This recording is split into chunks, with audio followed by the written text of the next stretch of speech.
local naturalist, herbalist, educator. Done a lot of traveling in different environments, learning about plants.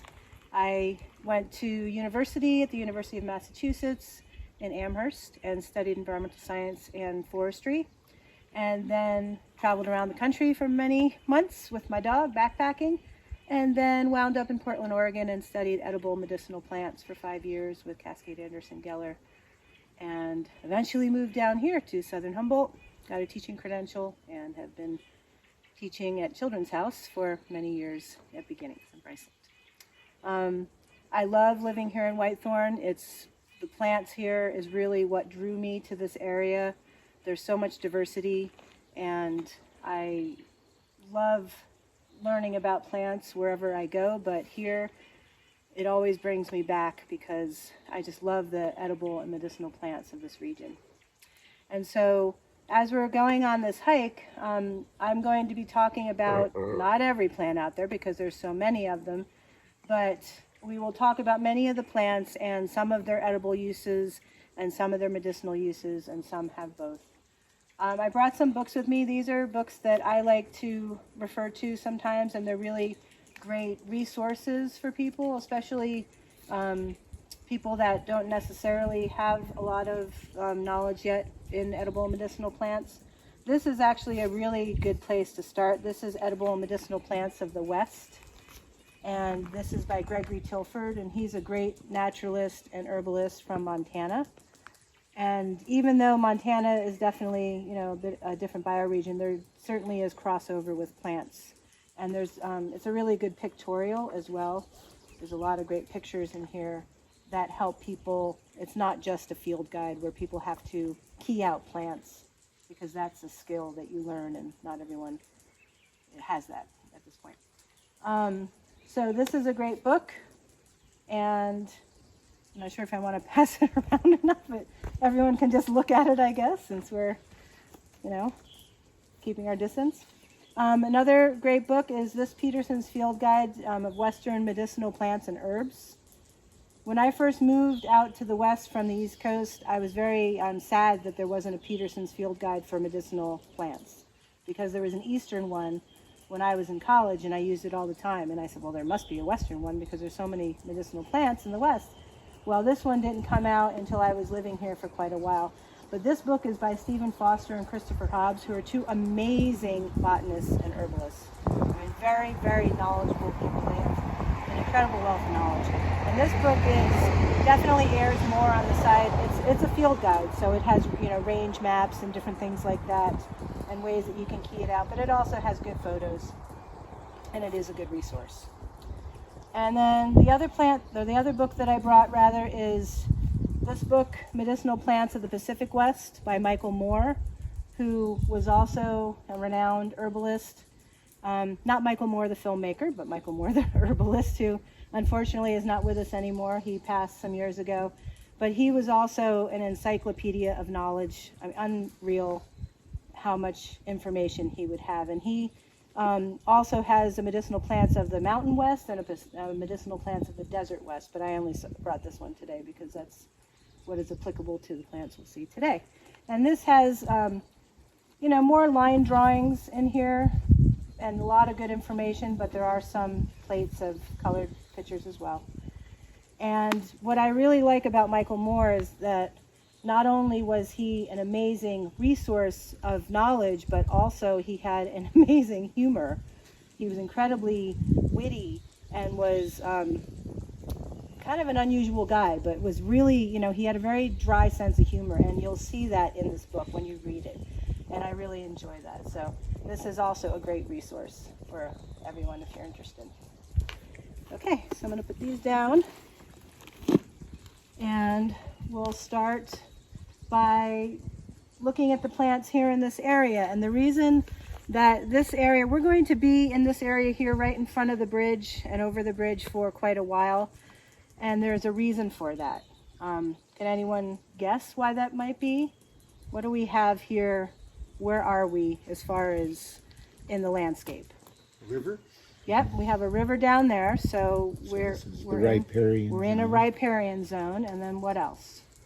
Sunlight and shade. We have sunlight and shade. We have an edge effect. So we have over here, we have some meadow, and over here we have forest. So a lot of times when you have not only a riparian zone, but you have the forest and, you know, the open and the shaded areas meeting, you also have a combination of plants. So in this area we have a lot of plants, so we won't be moving much at first. And we will start with one of the plants behind me, which, let's see if I can find it here in this menagerie. Let's see, where did you go? There we are. Okay. So I know sometimes the plants are hard to see, but we're going to look at this little beauty right here. So this little plant, pull it out a little so you can see it. It's started to go to seed. But this is the plant, and this is chickweed. Stellaria media is its Latin name. I'll throw out the Latin names when I can remember them. I'm pretty good at remembering them, but not always, you know. Anyway, Stellaria media is chickweed. Chickweed is one of those plants that people tend to overlook a lot because it's very, it can be very diminutive, and it doesn't have a showy flower, anything like that. But it's one of my favorite wild plants out there because it is incredibly delicious. It's very edible. It's succulent. It has a very nice flavor to it. And many times I will just eat it plain, you know, pop it into my mouth and eat it as I'm on a walk or something. But it's also great in a wild salad. You can mix it into an herbal pesto. You can make a tea out of it. You can put it on a sandwich. It's very delicious. And it's very high in magnesium and other calcium and different vitamins. It's a wonderful plant just to give you nutrients. And it also is great as a tea, like I said. It's very demulcent for your system, which means it's very soothing internally for your intestines and for your reproductive tract. And it also works wonderfully as a topical. And I use it in I brought some herbal remedies with me, not too many because it's only so many you can carry in glass jars and bottles. But I use chickweed as one of the plants that I infuse into olive oil and make into a healing salve, which is right here.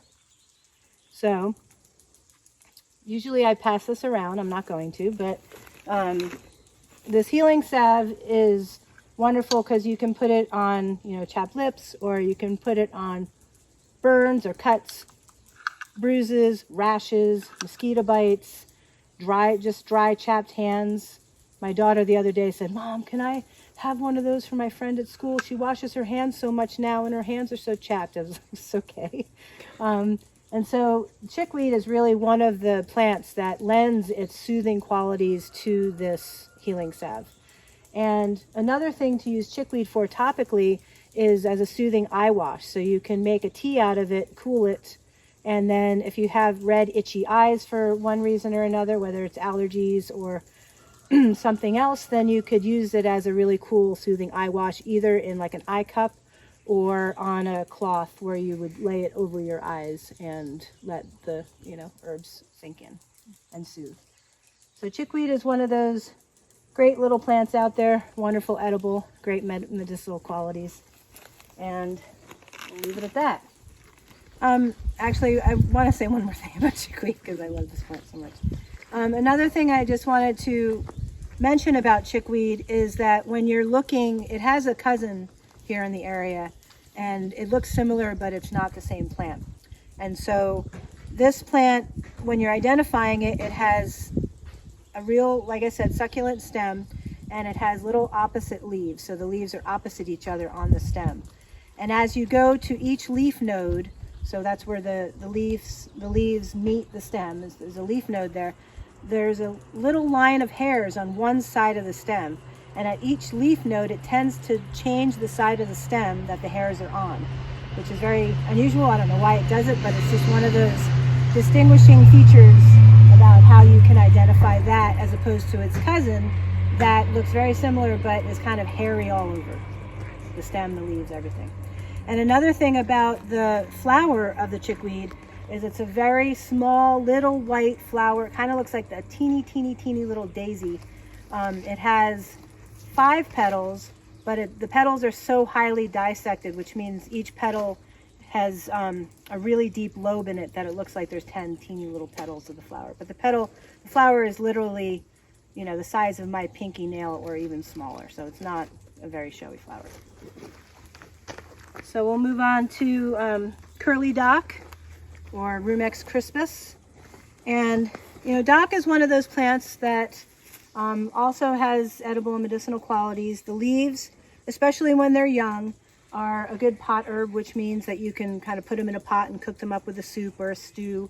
And they also, when they're young, can be put in a pesto and so forth. I say when they're young because when they get older, they tend to get tough, and so they're not as palatable. But they're really, once again, high in vitamins and minerals, especially iron. They have a really good amount of iron in them. Now, one thing you want to keep in mind with the Rumex family, or the Rumex genus, really, is that they have salicylic acid in it. So you have, if you have too much of that, that could be irritating. So you don't want to eat, you know, a whole bushel of it. You know, some in your soup would be great, some in a pesto would be great, but keep it at that. The root is also something that can be used as a liver tonic, and so it's something you can use in a tea, or you can dry and also put in a soup. When you're making a soup broth, you can use the root, and that's a nice way to also tonify your liver. And so that's this plant here, Rumex crispus. All right, so we'll move to this little tree here. This is an Oregon ash, Fraxinus latifolia. And this plant here is not something that I use a lot, but it does have medicinal qualities. You can use the bark of the twigs, of the branches and the twigs can be used as a skin wash, and so for wounds. And also the root can be used as well, but you know, you don't normally dig it up unless you have little ones. But you can also use the root as a wound healer, wound wash. And it's something that many times you're only going to see this plant in a wetter area, either in a riparian zone or a wet meadow seep.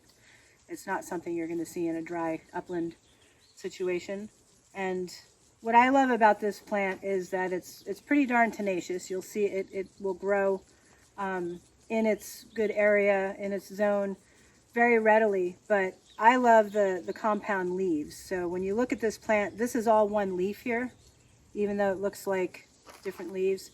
This is all one leaf. It's a compound leaf with little leaflets, and I just think it's a beautiful little tree as well. So, and as far as I'm concerned, when you're talking about edible medicinal qualities of plants, there's medicine to just looking at plants and being with plants and breathing, you know, the air that the plants offer and all of their scents. And so as we go on this hike, I'm not only going to talk about the actual edible medicinal qualities, but also the aesthetics of actually being surrounded by these amazing beings and what they offer to us.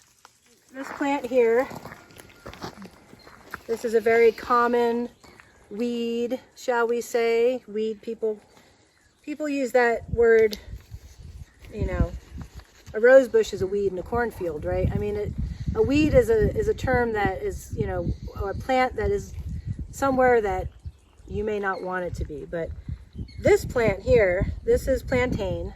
This is Plantago lanceolata because it has a lanceolate shaped leaf. That's this shape here.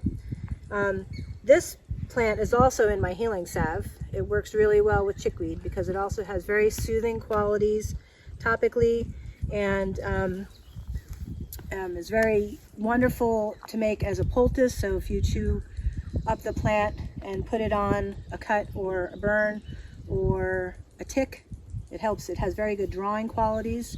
So if you have a tick in your skin or a splinter, you can chew it up in your mouth and put it with actually a little cayenne. If you have cayenne in your first aid kit, put a little cayenne pepper in it. It helps to expedite it, but it really helps to draw things out of your skin. Obviously, it's not going to do it immediately, but it takes some time. But it really does help to pull things out. Therefore, if you have a new tattoo, for example, this salve is not a good one to use because plantain tends to pull things out, so it would pull the color out of your tattoo. I've had people do that before and they said, but I used your salve. I'm like, nope, you should ask me first. Not on a new tattoo. Then you just use like a straight calendula chickweed, salve or something like that, but not the plantain because it pulls out things. So it's very soothing topically, and also, once again, like the chickweed, is also very demulcent internally, and it's really good for sore throats and any sort of dry, raspy cough, and also intestinal, like ulcers and things like that. Anything that's inflamed and dry and needing of some soothing. Plantain makes a wonderful tea, and you can drink it, and it's very demulcent for your internal body. And then also, when this plant is young, I also use it as an edible in wildweed pesto or in lasagna or in a salad or whatever it may be. But once again, it needs to be young because when it's old, it gets tough and fibrous and it's not nearly as tasty. So that's this plant right here, the plantain. Have you heard this referred to as white man's footsteps? Yes, and the reason, at least what I've heard, is the reason it's called white man's footsteps is because this is not a native plant. This is a plant that's naturalized itself in North America quite readily, all across the country. And it's from Europe.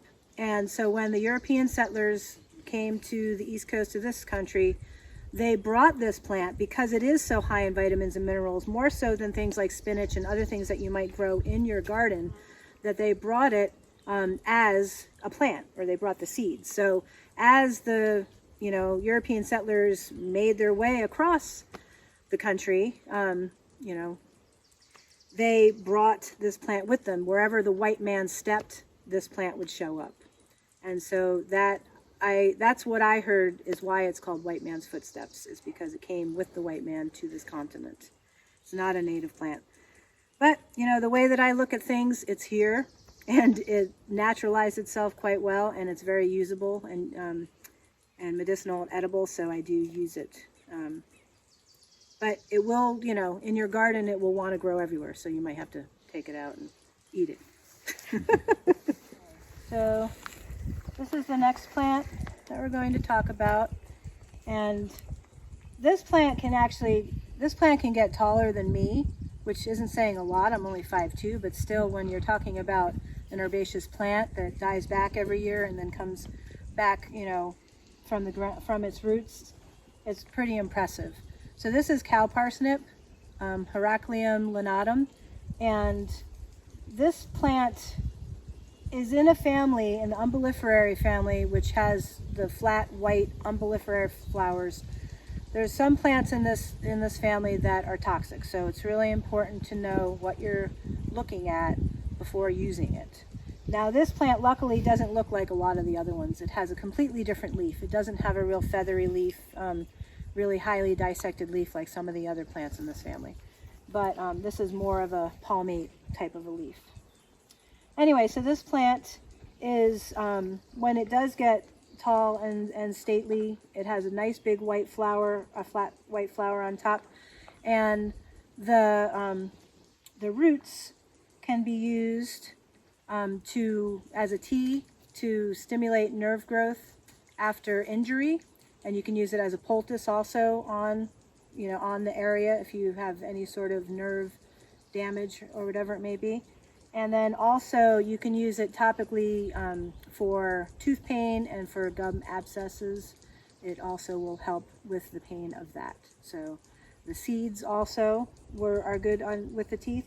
And so obviously once the flower does its thing, it goes to seed. The seeds can be used and made into a tea and used on your teeth. Is that a skeleton of yes. cow parsnip past? Yep.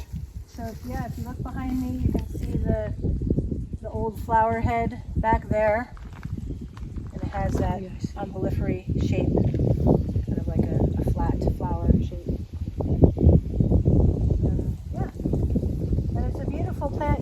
I don't see this plant a lot. This is the only area, not that I've walked all of this land here. I mean, it's over 1,000 acres, but in the areas that I've walked on this land, this is the only area that I've actually seen it.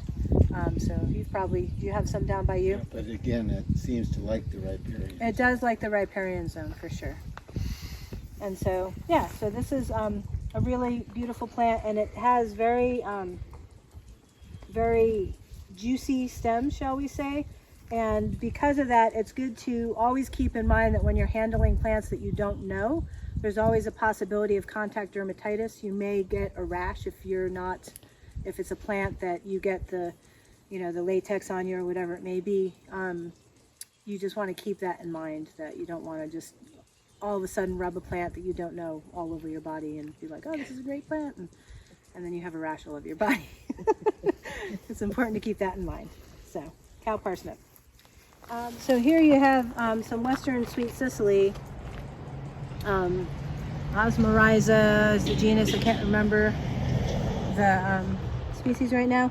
Anyway, this little plant I don't use a lot. It's just a sweet little forest plant, but the one thing that I really think is very neat about this plant is that it has these little seed heads after it flowers, and if you crush it, it smells a bit like anise or a bit like licorice, and the seeds are actually a nice digestive aid. It's kind of, like you would use anise for. So you might want to come up and take a seed head and try that out and smell it. And it has these beautiful little white flowers on them, and is a very kind of feathery leaf to it. Looks like cilantro. It kind of does, yeah, but it doesn't have that, that midrib with all the different leaves coming out, but it does have, it has that highly dissected leaf. Yeah. We have a little wild strawberry that's flowering. This little white flower here. So the wild strawberries are, similar to the strawberries that you grow in your garden in the fact that they look very similar, although usually smaller, and they make berries. But the berries are usually very small, but they're so darn tasty. If you ever get one, you're lucky, because everyone else in the forest wants them too. So you may not get them, but they're really good. And usually they're only, the size of your nail. They're very small little strawberries, but they really pack a flavorful punch. And so they're delicious. So obviously the berries are edible. They're high in vitamin C. They're high in bioflavonoids, which are anti-inflammatory. They're very just delicious. You can make them. You would never get enough to make into a jam or anything like that. But if you were lucky enough and had a huge patch of them, you could make them into jam or anything like that you would do with cultivated strawberries. Now the leaves are also edible, and you can use the leaves in a wild salad, or you can put them in a soup. I usually use them in tea. The leaves are astringent, so they're very, and especially have an affinity for the female reproductive system. They're very tonifying, and they also just are blood building for the system as well. And so you can use them in a tea or in a soup, and that's probably the best way to use them. Or you could also dry them and powder them if you wanted to, but I think it's better to use them fresh. And they are also good topically as an astringent. So for a skin wash, if you have any sort of bruise or anything that you need to wash on your skin, then they can also be made into a skin wash, like a tea, and then cooled and used on your skin. So that's the wild strawberry. Oh yeah, There's a little patch of miner's lettuce here. And so miner's lettuce, I'm actually going to reach over and grab one if I can reach it. There we go. Miner's lettuce is a really unique little plant because it has this round leaf to it that goes right around the stem. And so it's very distinctive when you're walking through the forest, and you can see a leaf like this, you pretty much know it's miner's lettuce.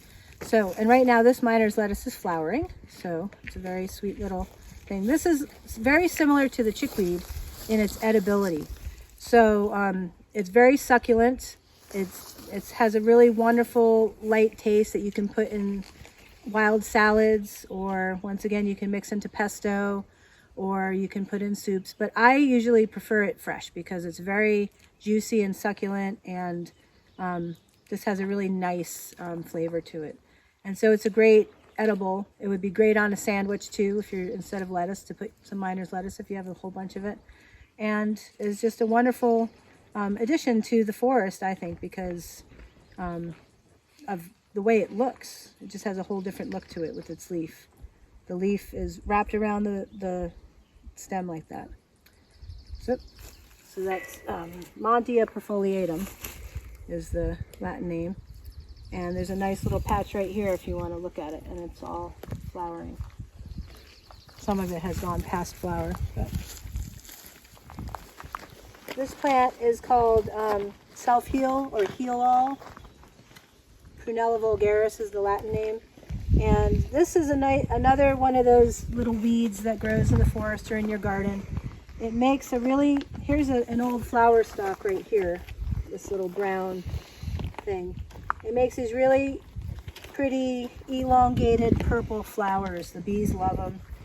And it's a wonderful plant to, once again, put in healing salves or skin washes. It's very healing for the skin. And also the leaves are edible. I mean, you can certainly munch on them. You can put them, once again, in your pestos or your soups and things like that.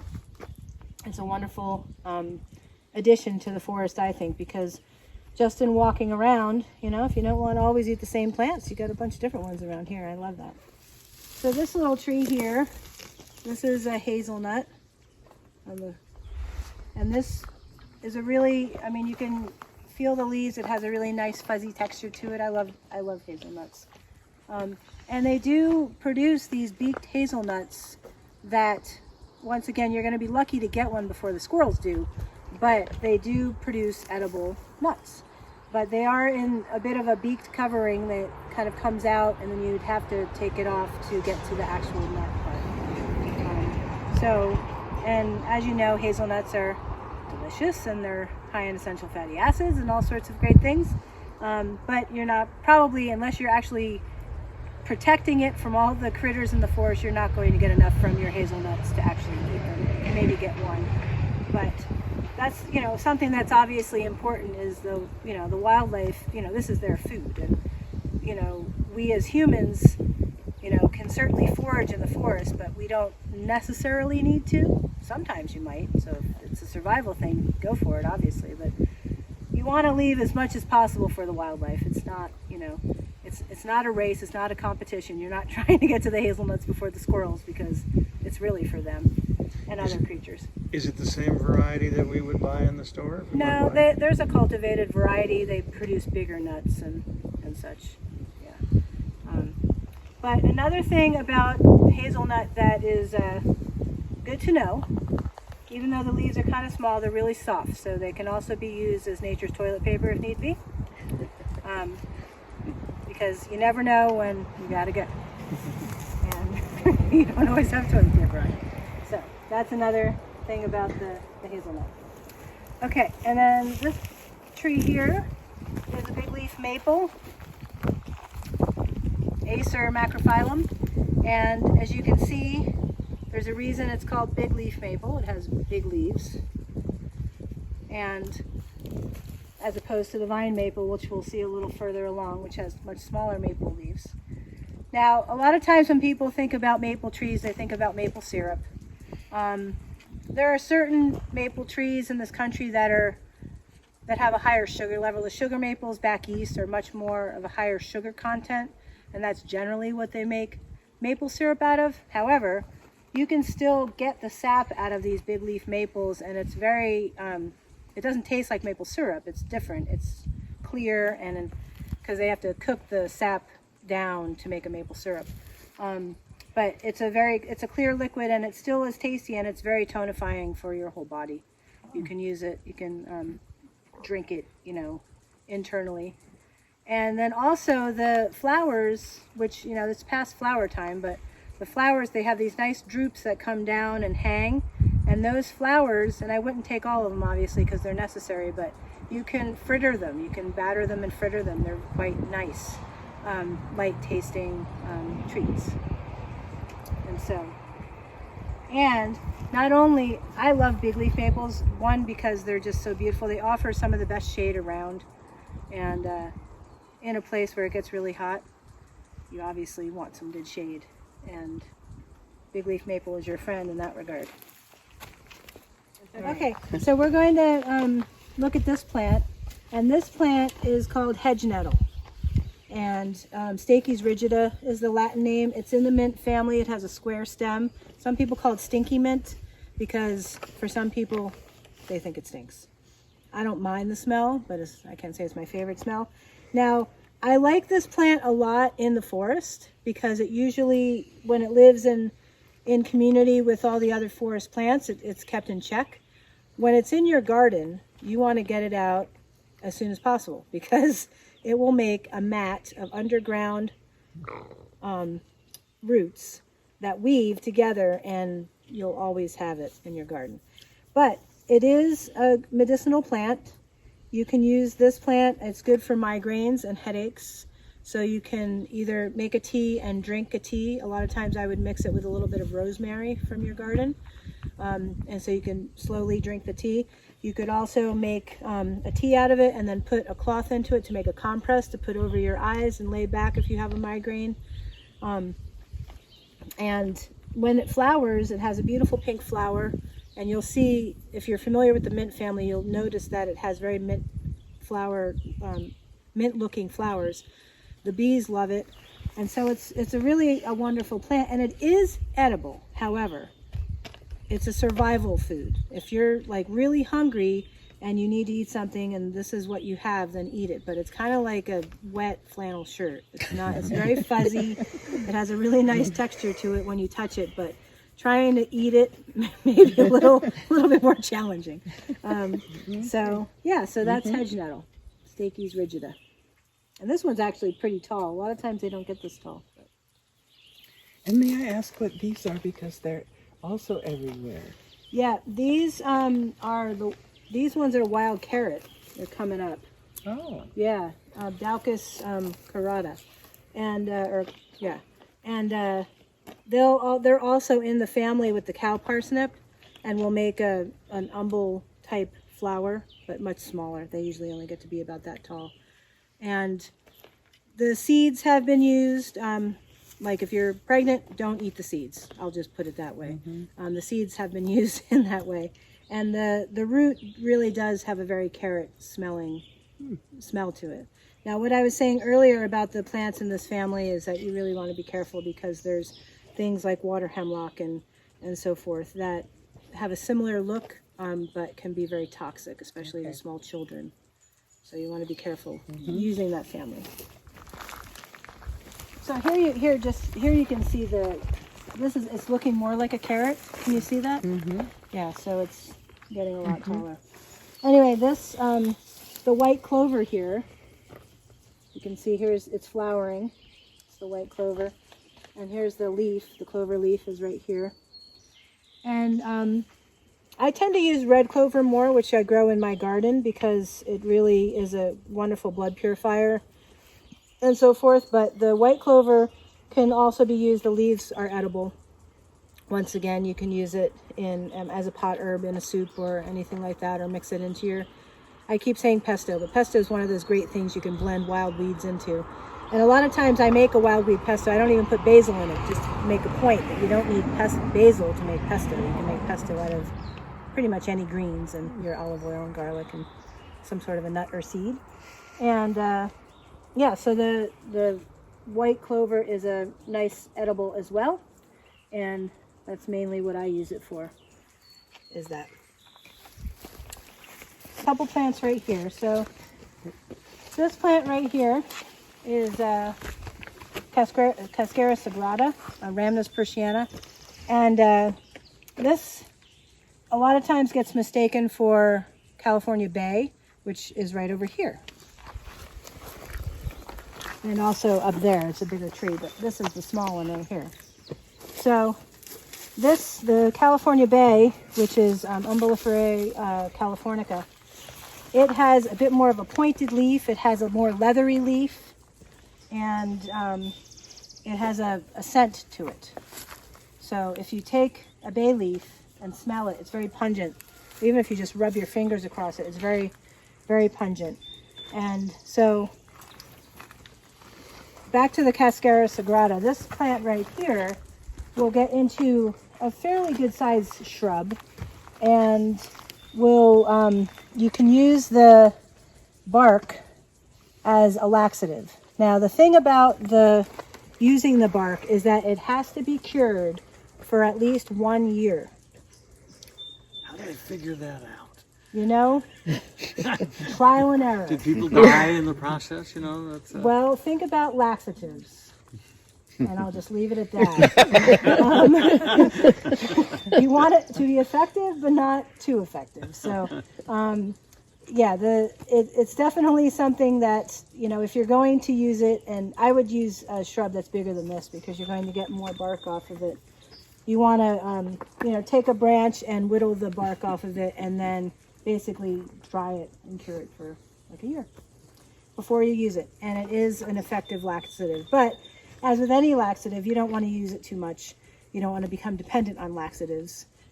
That's obviously something if you need to move things in your body, then you also need to look at your diet and your lifestyle, not just take laxatives. But anyway, so that's what this plant has to offer. And coming back to the California Bay, which also, well, there's one growing right over there by Eric. You want to grab that smaller one over there? So yeah, the California Bay over there, right next to that hazelnut, in between the hazelnut and the big leaf maple, is one of those plants that is a really nice understory tree in the forest. They're actually very stimulating. I had, when I was at the Women's Herbal Symposium several years ago, someone made some chocolates with roasted bay nuts in them. And it was a little too much for me because I don't even drink caffeine. So I was definitely a little more hyper than I usually am. But they are edible, but they take a lot of processing. It's kind of like an acorn where you have to, you know, kind of cook it and leach it and grind it and all that stuff. But the leaves are what I usually use. I have my respiratory rub here, which is something that looks just like my healing salve, but it has different plants in it. So the respiratory rub is something that I'll rub on my chest or under my nose, the back of the lungs, on your neck, the bottom of your feet. If you're congested or have a cough or have a hard time breathing through your nose, like my daughter, we were camping in the Mojave Desert, and we, oddly enough, both got a cold. And she was very upset one night because it was really windy. The tent was just moving all over the place, and she couldn't breathe through her nose. And she started freaking out because she's 9 and she couldn't breathe, and there was so much wind outside. So I rubbed the respiratory rub under her nose, like I said, on her neck and on her chest and on the back of her lungs back here. And then I also gave her a Calms Forte, which is a homeopathic, like calming, go to sleep kind of remedy. And she slept well that night. But the bay leaves I use to infuse into an olive oil with other plants like calendula and rosemary and thyme, and then turn it into a respiratory rub. Mainly because when I was growing up, my mom would rub Vicks Vapor Rub on me, and I remember not liking it at all. And then I remember when I got to a point where I realized what was in Vicks Vapor Rub and realized it was a petroleum product, and I was like, ooh, I don't want that on me. Or, you know, my child, if I ever have one, because at that point I didn't have one. So yeah, the respiratory rub is the main thing I use the bay leaves for, but you can also use it, like sometimes when I'm hiking, if I'm feeling kind of tired or lax, it could be kind of a smelling salt. You can just kind of smell it. It kind of wakes you right up. It can help with frontal headaches, but if you smell it too much, it can also give you a headache. So it's like kind of rides that fine line. And you can use it similarly to bay leaves that you would, you know, find in the store, which is a different plant. The ones that you cook with. You can put 1 leaf or possibly 2 if you have a really big pot of beans or something in your beans or your soup to not only lend flavor, but also it helps with the gaseousness of the beans. It also helps to deal with that. But it's very strong, so you don't want to have 5 leaves in there. You want to have 1 or 2 at the most. But it's a great plant, and when it flowers, it's quite lovely too. I like it when it flowers because it's a beautiful addition to the forest. Other names for it? Some people call it pepperwood. That's what I know. Yeah, that's one of the other local common names. And is it the same as the Oregon myrtle? Yep. Yeah, and that's part of the thing with common names, and that's why I'm throwing out some Latin names. Sure. Because as you might not know, but many things have common names. It depends on where you are in the country or in the world. They'll have a common name for that area. Latin names are just a way for people to be able to talk about the same plant, even if they have different common names. Now, obviously, Latin names are, a scientific thing that people have made up, but isn't necessarily the be-all, hear-all, because many times the common names of the local people that live in that area and use the plants are actually more useful because they say what the plant does many times.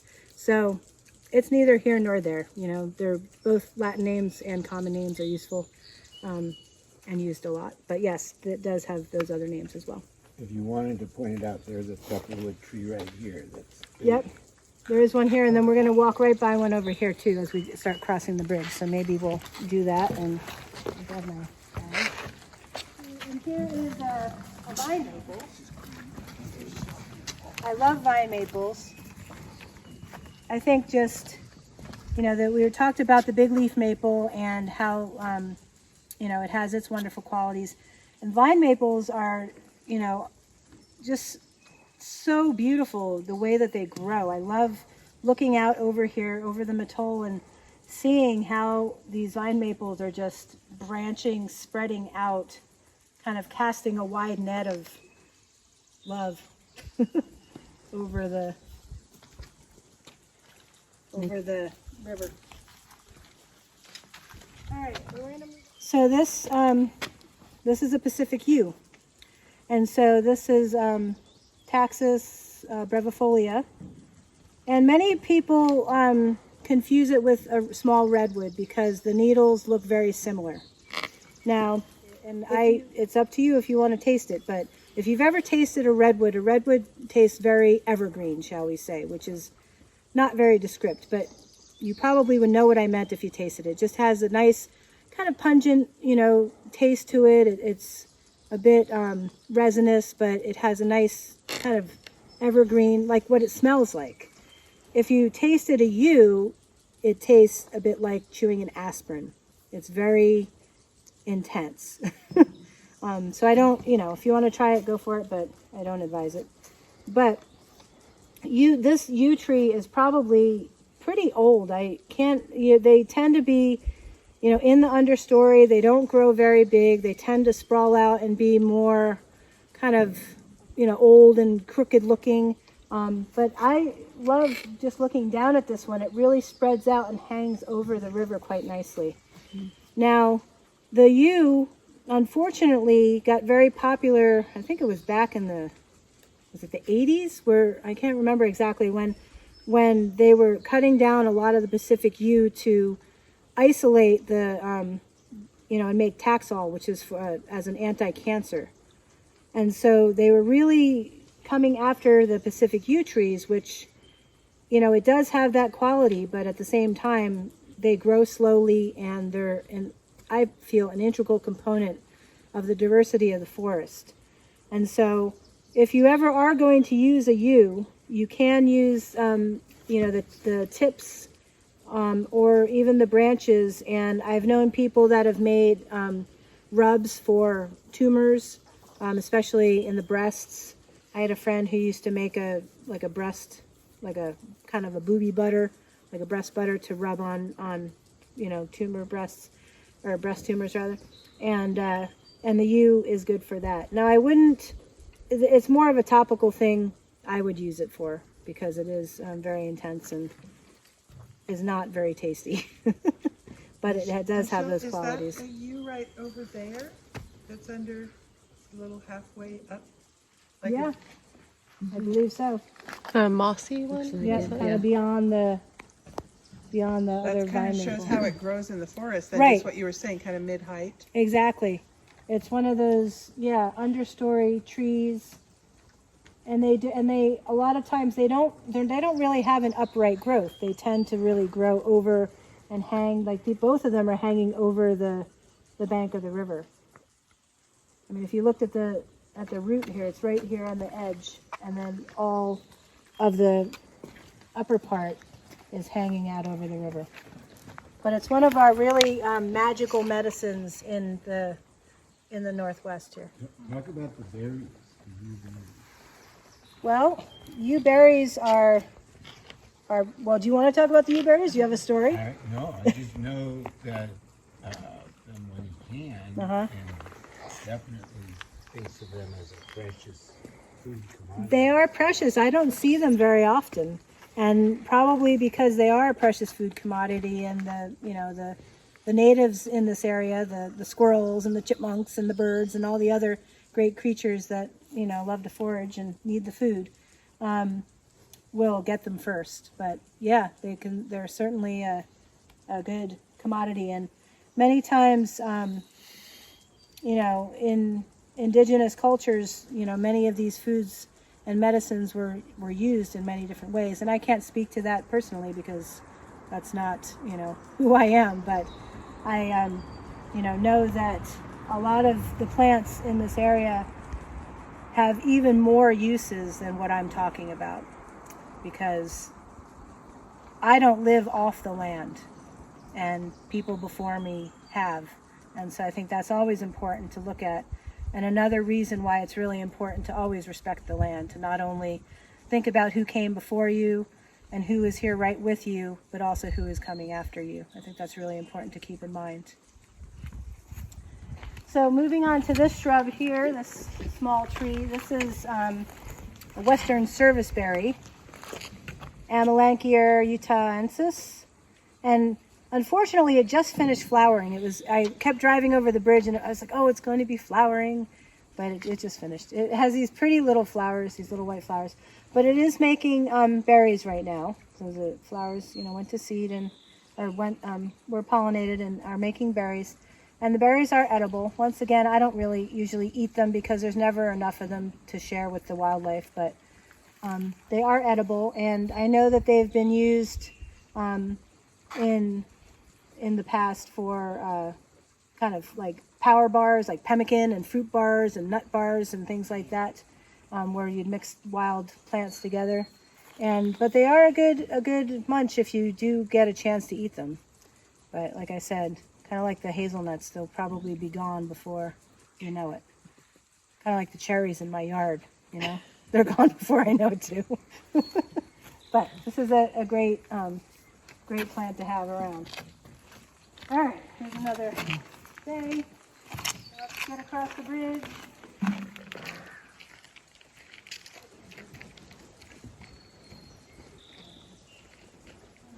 This wild rose here, it's a little wood rose. And it's not flowering right now, but when it does, it has these beautiful little pink flowers that are very kind of simple flowers. They're not like the roses you grow in your garden, the cultivated roses that have many, many petals. They're more open, like an antique rose that you might grow in your garden. Little flowers. And so I think a lot of times when people think of roses, they go right to the rose hips, because the rose hips are generally what people use of the rose. And the rose hips are definitely a wonderful thing. Although these hips are very small and they're very seedy and hairy, so good luck getting much out of them, but you could if you really were tenacious. But the rose hips, when they're ripe, they are very high in vitamin C and bioflavonoids. They make great teas, they make great jams, and a real simple recipe with jams for a rose hip jam is just to take cut and sifted rose hips, which usually aren't the wild roses, just so you know, and mixing it with some apple juice. So you have in a jar, you have about maybe a quarter full with the rose hips, and then pour the rest with apple juice. and mix it up and put it in your fridge overnight, and the pectin from the apple juice and will kind of harden it a little bit, not a lot. It's not like a real jam that you solidify more, but it makes a nice little spread on toast or scones or anything like that, and it's really yummy.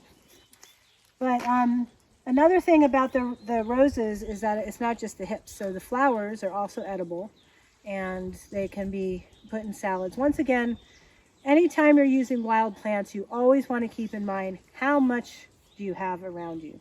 If there's not much, please don't use them. Please don't eat them. The wild plants are really for the wild creatures, and even though I'm an herbalist and I wildcraft in the wild, I make sure that the plant populations are very healthy, and I only take a very little amount from the population because they need to continue growing. And like I said, it's not, I have the luxury of going to a grocery store, and the animals and the other creature, the other plants that's, live in coexistence don't have that luxury. So it's important to keep that in mind. A lot of plants, unfortunately, have been over-harvested in this country, especially on the East Coast where I'm from.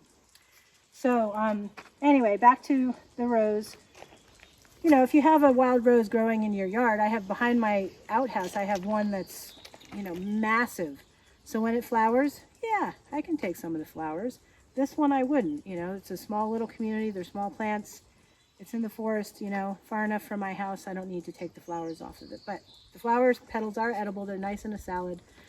Once again, they also have vitamin C. And the leaves are also useful. You can make a tea from the leaves. They are also astringent, like the strawberry leaves. They're all in the same family, so they have an astringency to them that has an affinity for the female reproductive system, and also as a good skin wash, as a good astringent skin wash. So that's the wild rose.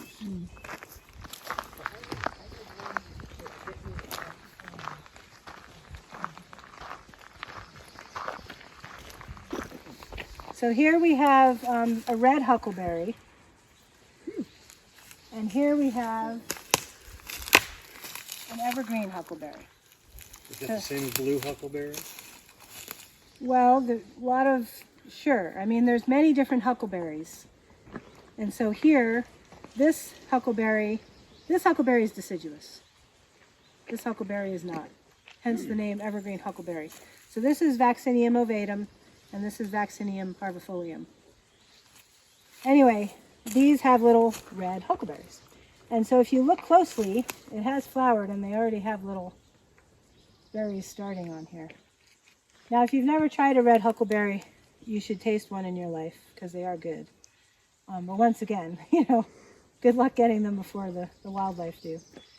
But I tend to harvest the evergreen huckleberries more because we just have many more evergreen huckleberry shrubs in this area than we do red huckleberries. So I don't come across a lot of red huckleberries in my hikes, but I come across many evergreen huckleberries in my hikes. So I would say focus on the evergreen ones. But regardless of that, both of them are, have berries, and so therefore have that edible quality to them. And once again, as with many of the berries, they're high in vitamin C, high in bioflavonoids, which are anti-inflammatory, and are just delicious. And so with the evergreen huckleberry here, you can, if you're persistent, you can harvest enough. My daughter and I will harvest enough that she always wants a huckleberry birthday cake, and her birthday is in January, so we have to harvest them and then freeze them. But before you freeze them, you have to pick off all the little, little hairs and this and that, So it's a bit of a job, but it's worth it because they're totally delicious. And you can make. I have a friend of mine who makes little huckleberry tarts and jams and things like that, and so it really is worth it. And they're just a wonderful edible. Now, some of the things that people probably think mostly of huckleberries for the berries, but the leaves you can also use in a tea. And so the leaves, not only they help to regulate blood sugar levels, especially in diabetes. So you can use the tea in that way, and they also are very good for vascular strength, and specifically in the eyes. So drinking a tea of the leaves, or even doing compresses with the leaves, are very, very useful. And so huckleberry It's a wonderful plant, and when you see a red huckleberry, hang out with it because I think they're special plants. And I love the way they grow. They have a very, very loose, open growth to them that I think is quite lovely. And the evergreen huckleberry is lovely too. This is lovely in its own way. All right. Let's move along. We'll talk about the redwood sorrel, which is right down here growing, and it is flowering with this pretty pink flower here. Many times people confuse sorrel for clover just because it has a similar leaf, but it has a very different taste to it. The redwood sorrel has a very kind of lemony flavor to it. It has a bit of a zing if you eat it. A lot of times when I show it to children, when I take them on hike, they just can't stop eating it. But I explain to them that the oxalic acid, can give them a bellyache, so they should only eat so much. But sometimes you have to live and learn, right? Anyway, I always see the redwood sorrel as a nice salad dressing to your wild salad. So if you're making a wild salad with your miner's lettuce and your chickweed and your plantain and your white clover leaves and your heel-all leaves, throw some of the oxalis, and then you'll have your salad dressing, and it'll be quite yummy. And so it's a really nice edible, and it's pretty. It makes a great ground cover, and it works very well with the modesty over here. See, nature, they know how to nature knows how to landscape. I mean, come on. Way better. Related to the other sorrel that I've been pulling out of my garden, it just grows so prolifically. There's another sorrel around. Am I correct? Are you talking about sheep sorrel Yes. with the arrow-shaped leaf? Yes. Yes. Yes. They are related in the sense that they both have oxalic acid in them. But the sheep sorrel, which I'm not sure if we'll see on the site, I don't think we will, is related more to the curly dock we saw. It's a rumex, so the genus is rumex, where this is oxalis. So they've got similar taste, and They have a similar taste. They have that lemony zing. So we can use Yep, them in a and similar you can way. also you can eat that. So I had a teacher years ago in Portland say, if you have a hard time with those edible plants, get revenge, eat them. Which I think is a little weird, but still, it's like I get the point. But yes, it will grow prolifically in your garden, and you would probably want to weed it out, but you can also eat it. Well, I still quote you from 20 years ago when you said the best way to get back at your weeds is to eat them. Right. Well, there you have it. Right. So, and then also the sheep sorrel you could also use on like little, like skin cancers and things like that. As a But not poultice. this sorrel. No, this one is different. They do have different qualities to them. Yeah. This plant here is a really cool plant. It's called trail plant. Say that again. Trail plant, and many times when you're hiking on the trail, you tend to, knock this plant, and it shows which way you're going. Because look at this. See how it has a completely white underside? So if you're lost, and for some reason you've moved from where you were, which is probably not a good idea, but do this, and it'll point where you're going. Because it really does show where you've walked on the trail, usually when you walk right by it. Anyway, interesting little plant. And it's knowledge that the indigenous people who took, stewarded this land for thousands of years before white settlers came here have. And so there are very well many more uses to these plants and different uses that I am not imparting. I'm coming from my perspective, and that's what I'm sharing. So, but if anyone has any other uses, thoughts, questions, or anything, please say that. Please share. Anyway, this plant here, this is the Starry Fall Solomon seal, and which is Smilacina stellata, and that's where it flowered. Thank you. I use the root of this plant in my cough elixir, and so it has a really good affinity for the lungs and for congestion and helping to bring things up and out, and also be soothing at the same time. You said this is false Solomon seal? It's the Starry Fall Solomon seal. There's two. There's Smilacina racemosa and Smilacina stellata. They can both be used for that reason, but the Smilacina racemosa is a little bit bigger, and the inflorescence that comes off the end is a bit more full and has a bit more of a spike to it, shall we say, whereas the Smilacina stellata is a bit open, has more of an open inflorescence that has like little star-like flowers. That's the name. Anyway, I use the root in my cough elixir, which, like I said, is very soothing and also helpful with coughs and bringing things like a good expectorant. And once again, there's a fair amount of them here, but I would not harvest here. First of all, even though this is, a driveway that's not driven a lot, it's right on the side of a road. So you always want to think about where you harvest. You don't want to harvest even on the side of dirt roads because there's runoff from cars, there's dust that gets, kicked up from the vehicles and so forth. But also, this is not a big enough patch for me to harvest from. I would not harvest from this amount. Now, there's some areas that this will carpet the floor, the forest floor, and that, now, I will take, 5 plants maybe, depending. So once again, you have to really keep that in mind. So that's the Starry Fall Solomon Seal. And then, and then we also here have, I wish it was flowering, the native columbine. Because everyone here has seen a native columbine, right? The orange and yellow. That to me is some of the best medicine around. Oh, really?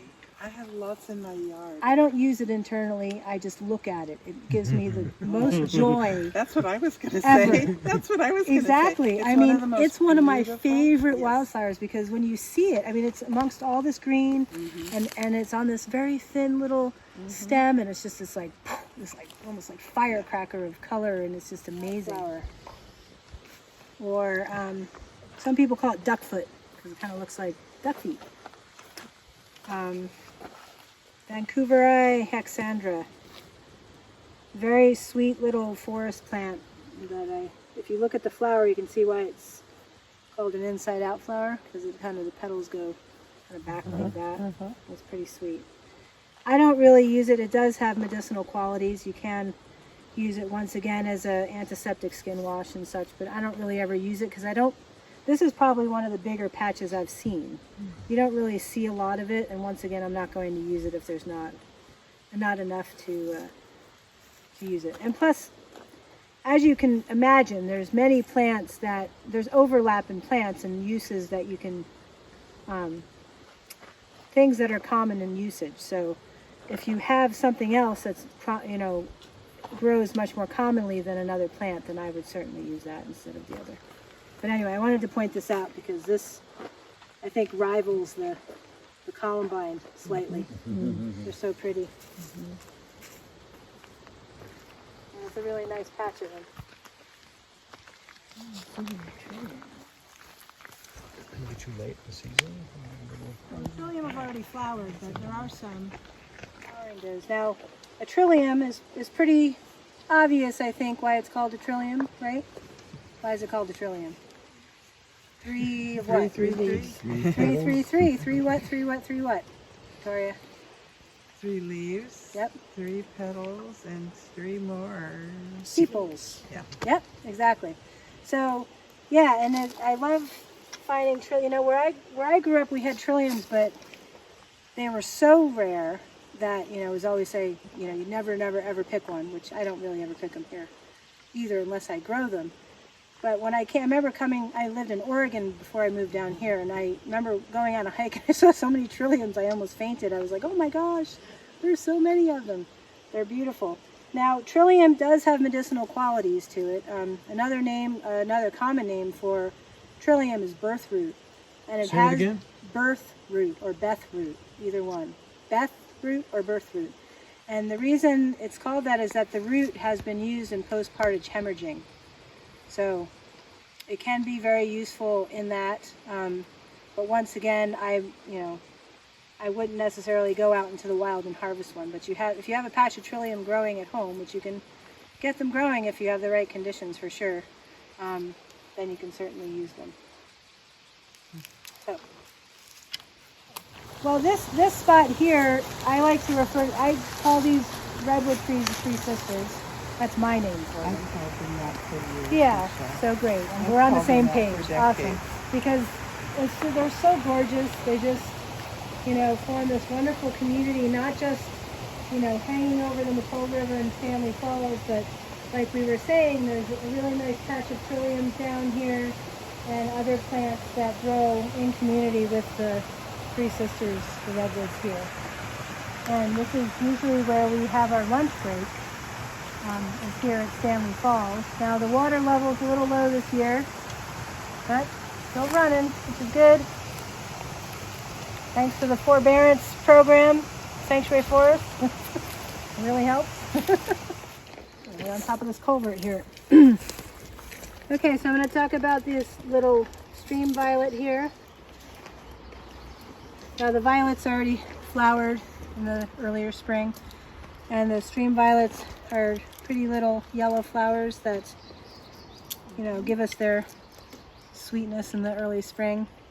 And the flowers are edible. You can eat the flowers. Now, once again, if there's not a lot of them, I wouldn't eat them, but where I live, we have a whole hillside of them, and so when they flower, I tend to munch as I go up the hill sometimes. Some people like to candy them. I put them in like honey or kind of actually crystallize sugar with them. I'm not a big sweet flower person. I'd rather just put them in my salad, but some people will do that or extract them into honey. But the leaves are also useful and are edible. The one thing about violets you want to keep in mind is that they're high in saponins, and so the saponins can, which is like a soapy-like substance, and so the saponins can certainly give you an upset stomach, so you don't want to eat too many of them.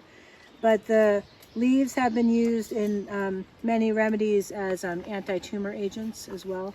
So a lot of times the violet leaves and the yew leaves will be used in conjunction as an anti-tumor agent. And so they're very useful in that way. And they're beautiful.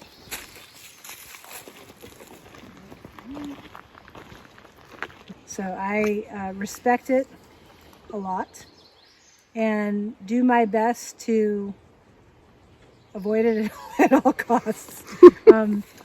I know some people that will actually eat leaves. I am not willing to do that because I don't feel confident that my body would take that well. I think what works better is people who have goats, and the goats eat the poison oak, and they drink the goat milk or eat the goat cheese. I think that helps build immunity better. But I don't know. Like, I know that I've only lived in this area for 22 years, so I'm not even a local yet, right? So, although I had a child, so some people say that helps. But poison oak, when I first met poison oak, it was a catastrophe. I had it from head to toe. I had blisters this big. It was really bad. So yes, we should point it out. We just passed it back there. There's more up here. And I'm sure we'll see more. Yep, and there's some right Yeah. there. And there's some right there. So it is a beautiful plant, and like I said, I respect it highly for being tenacious and for being for setting strong boundaries. Does shall it we have say. herbal uses? Not that I know of. It certainly could, but I'm unwilling to explore that because I think it would get me. Plant here. This is sweet woodruff, and it has a cousin that we're going to see. We already saw some, but we'll see it on the other side of the hill, called cleavers. Some people would call this bed straw. This is a gallium, is a genus name. And I use its cousin cleavers for the lymphatic system. But this, the reason they use it, has a common name bed straw, was they used to stuff mattresses with it. And it smelled really sweet. That's why another name, sweet woodruff. And so it's a very nice little understory, ground cover in the forest around here. And it's not nearly as as bold, shall we say, as the cleavers. And we'll see cleavers in a little while. This tends to spread out and is a bit more softer. It's a bit more soft, shall we say.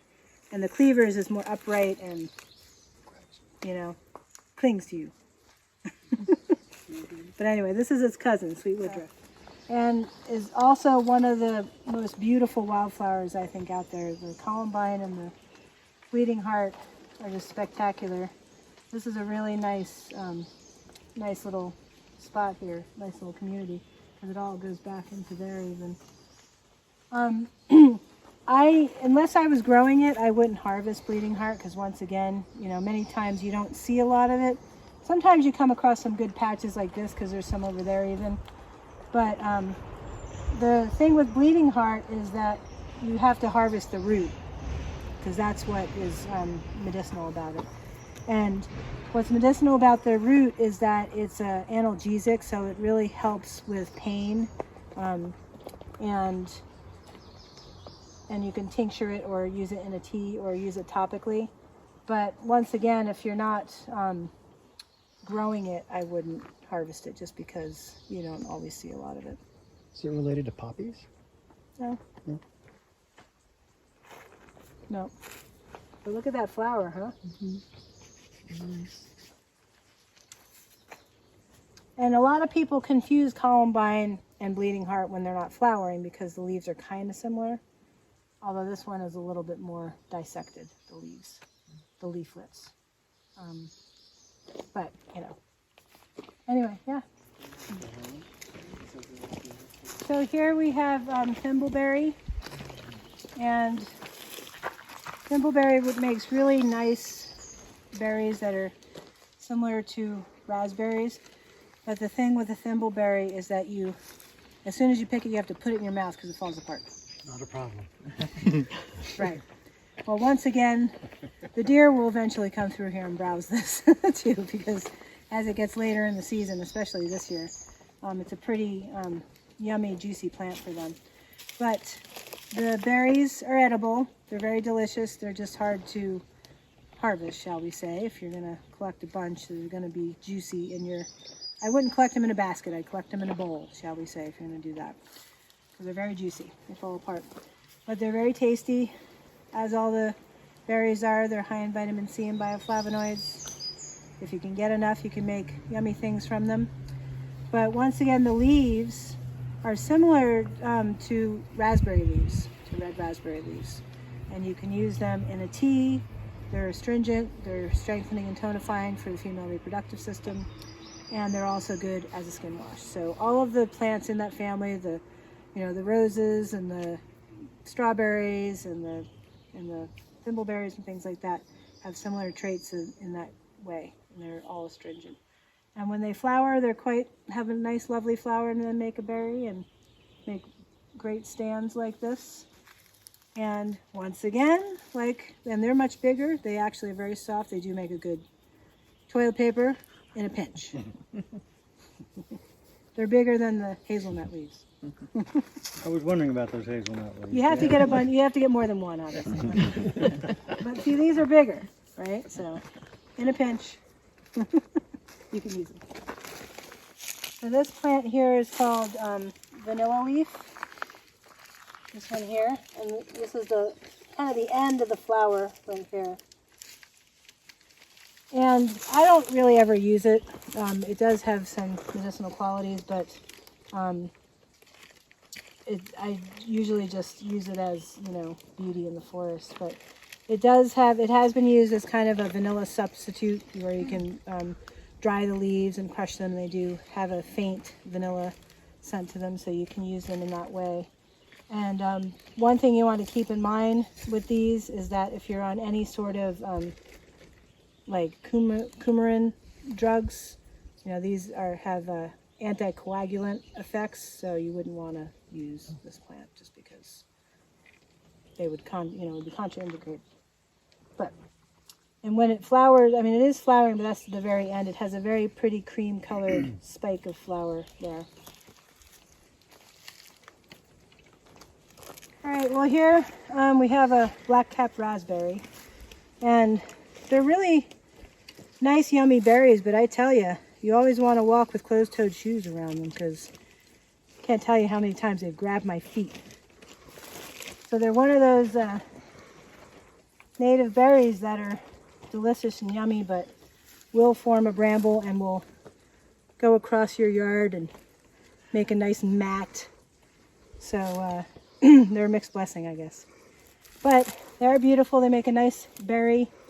Once again, the leaves can be used similar to the thimbleberry and the other leaves in that family as an astringent in a tea, in a skin wash. And like I said, they make great berries.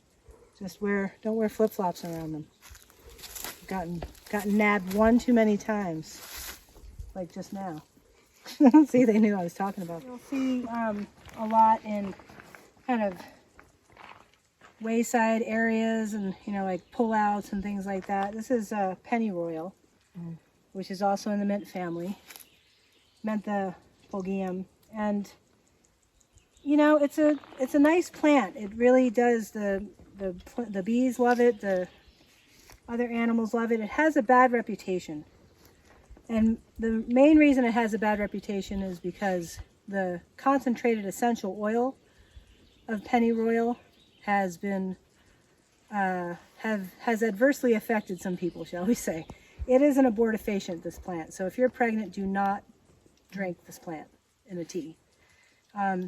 Now, if you're not pregnant and you have menstrual cramps or any sort of, gastrointestinal type cramps in this, in that area, then a tea of the pennyroyal is actually quite nice. It really helps relieve the pain and expel any sort of bloating and things like that. And it also is nice topically as a insect repellent.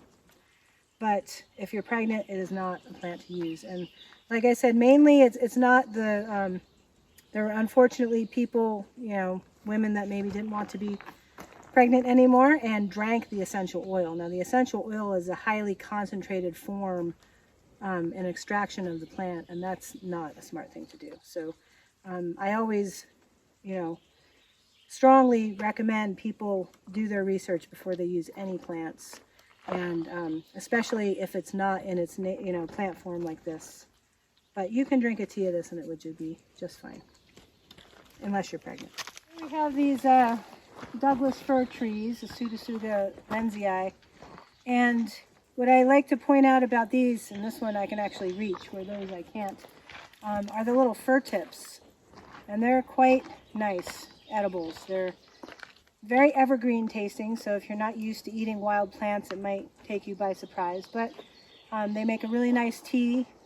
And Do they really have more vitamin C than rose hips? they have a lot of vitamin C, definitely. And so I like them in tea, but what I like them even more so in is vinegar. You can pickle them. They're delicious. And so they're really, once again, you don't want to take all the fir tips because it's their new growth and you want to leave a good amount for the tree to do what it needs to do. But if you have a lot of Douglas fir around, which we do here, then you could certainly take some of it. But, yep, so the fir tips are really nice, edible, and very high in vitamin C. Make a good tea. All right, up the hill.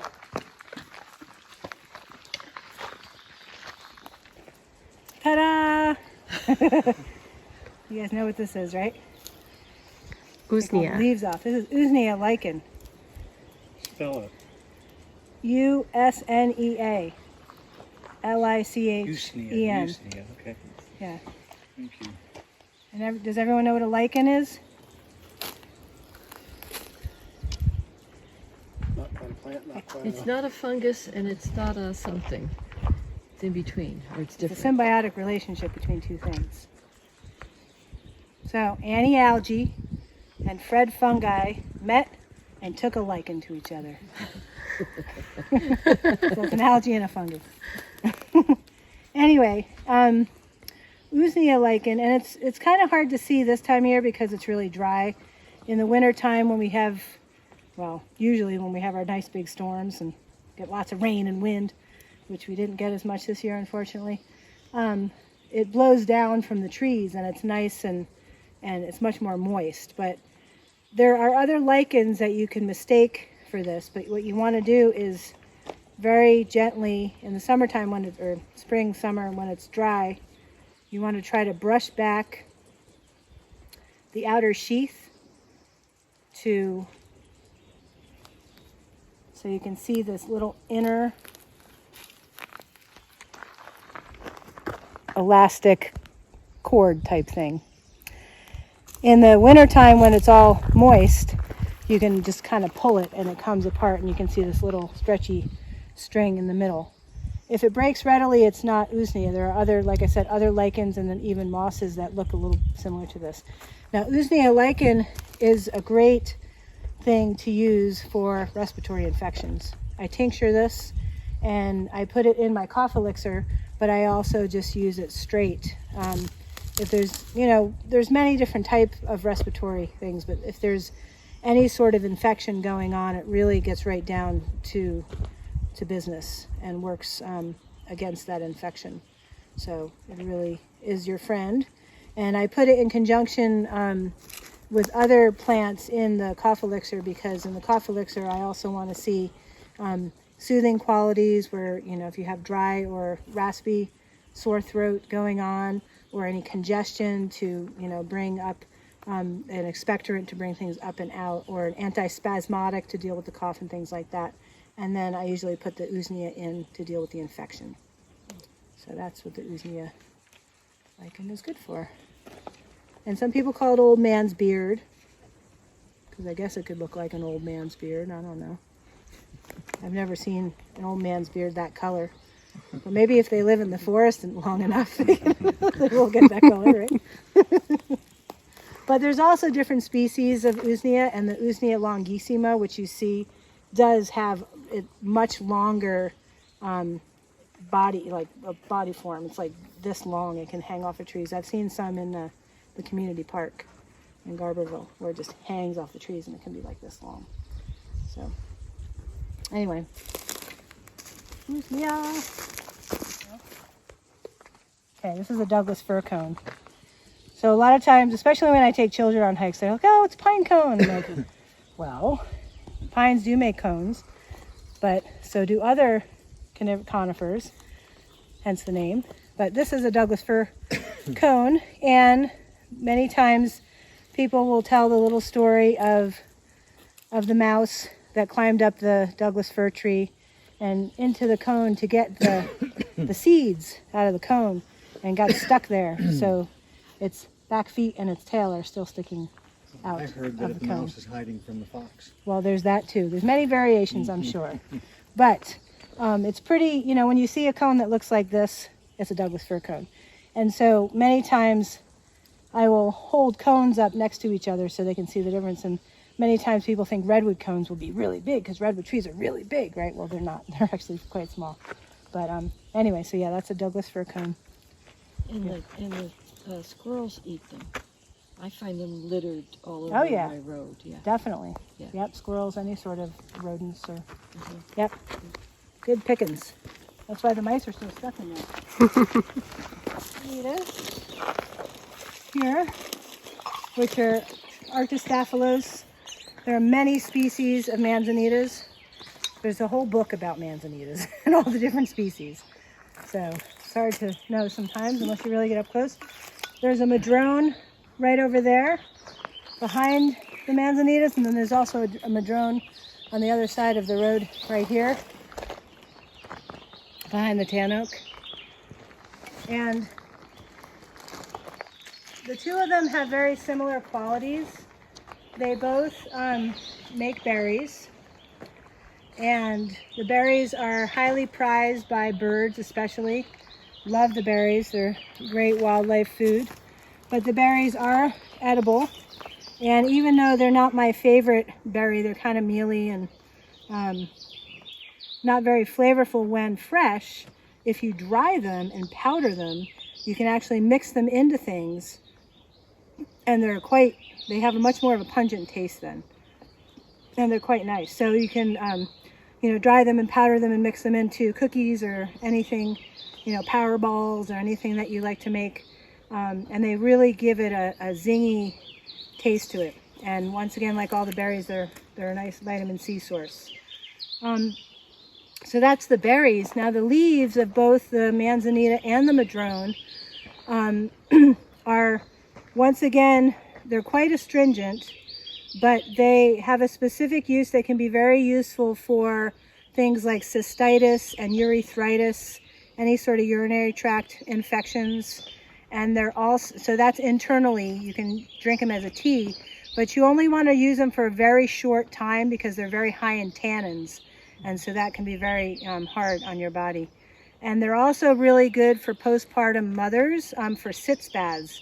So sitz baths are, when you make a little bath that you sit in, and it just, after you give birth, there's a lot going on down there and you really want to kind of tighten things up and heal things up. And so they're really very soothing for sitz baths for postpartum mothers. And this is the leaves that I'm talking about.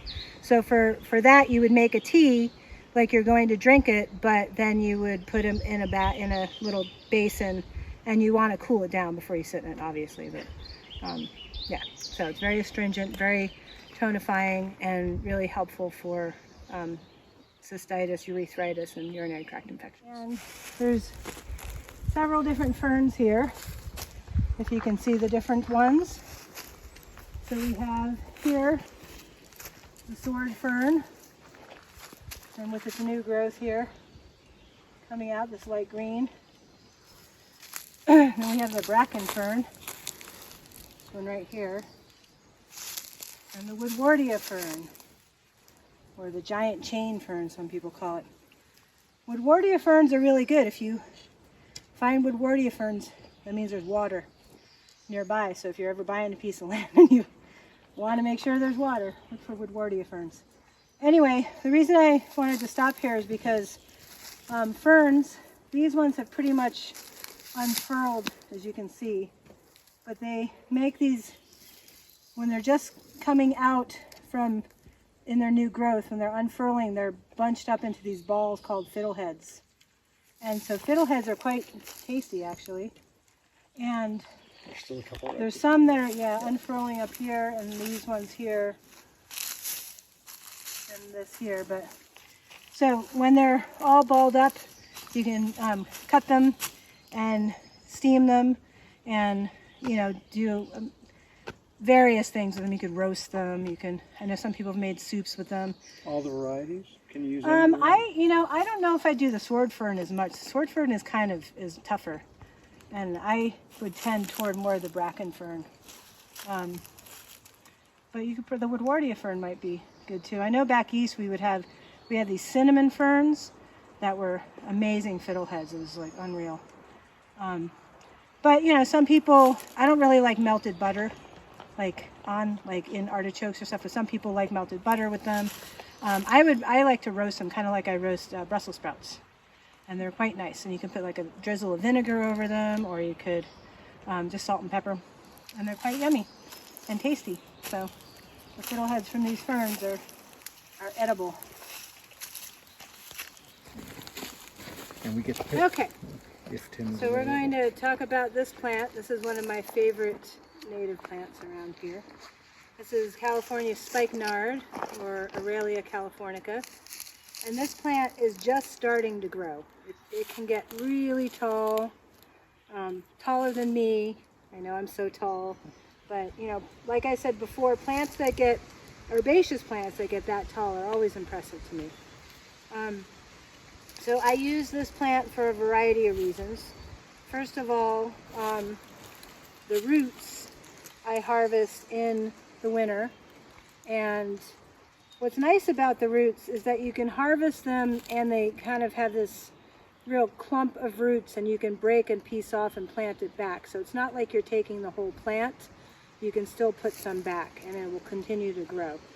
And they have really chunky roots, so you can get a good amount of root material to tincture whatever it is that you want to do with it. And like I said, still leave some. So I use the root it's really good for the lungs. So if you have a really tough, moist cough that doesn't want to move or budge, California spikenard is very helpful for that. It really is a good expectorant. It's very good at normalizing and being antispasmodic for those coughs that just won't, give up. And so it really is wonderful for that. So I will tincture it in alcohol and use it just as that, but I also will mix that tincture into my cough elixir with other tinctures like the usnea that I talked about earlier, and the starry fall Solomon seal that we saw down near the falls, and another plant that we'll see in a little bit. And so you can put it in tincture and make it into a syrup, or sometimes I like to slice the root and then put it into honey, and it makes a really nice honey. And then the honey will extract it, and you can use the honey either in your tea, or you can even put honey on whatever you put honey on, like a piece of bread or something like that. So it really works wonders for that. Now, when later in the summer, the plant makes these beautiful flowers that really, it looks like a fireworks display. It's magnificent. They're just these white bursts of flower that come off the top when the plant is usually about this tall.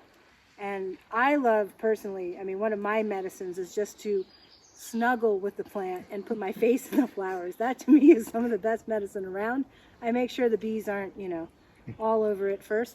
But I love that. And then the flowers eventually turn into berries. And the berries will ripen, depends on the year, but usually late August into September. And they make this really nice dark purple berries that you can eat. They're edible. But I use them and tincture them, and they're an excellent adaptogen.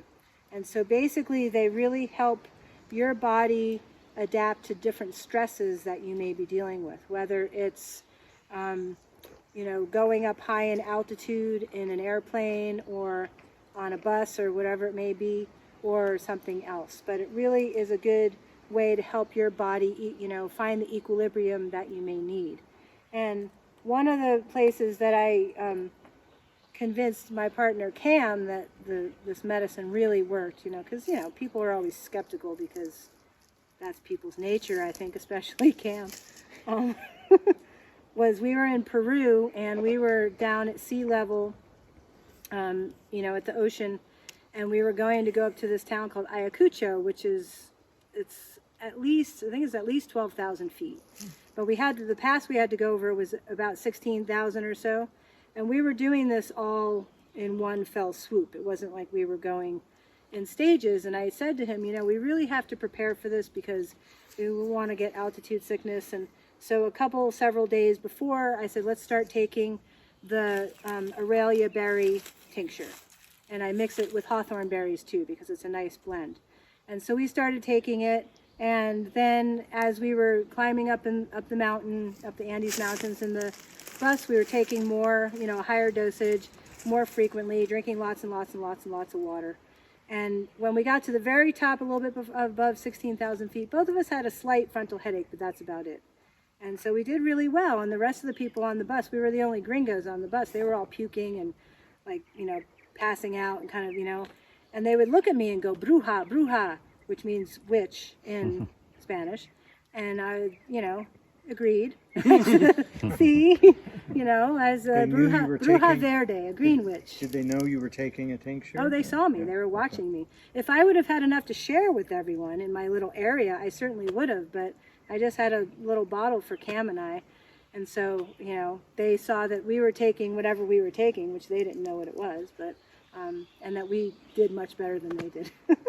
So anyway, so it's a great adaptogen, and I've used it a lot on long airplane rides as well, and also just to help sometimes with the everyday, stress of just dealing with life sometimes in a pandemic.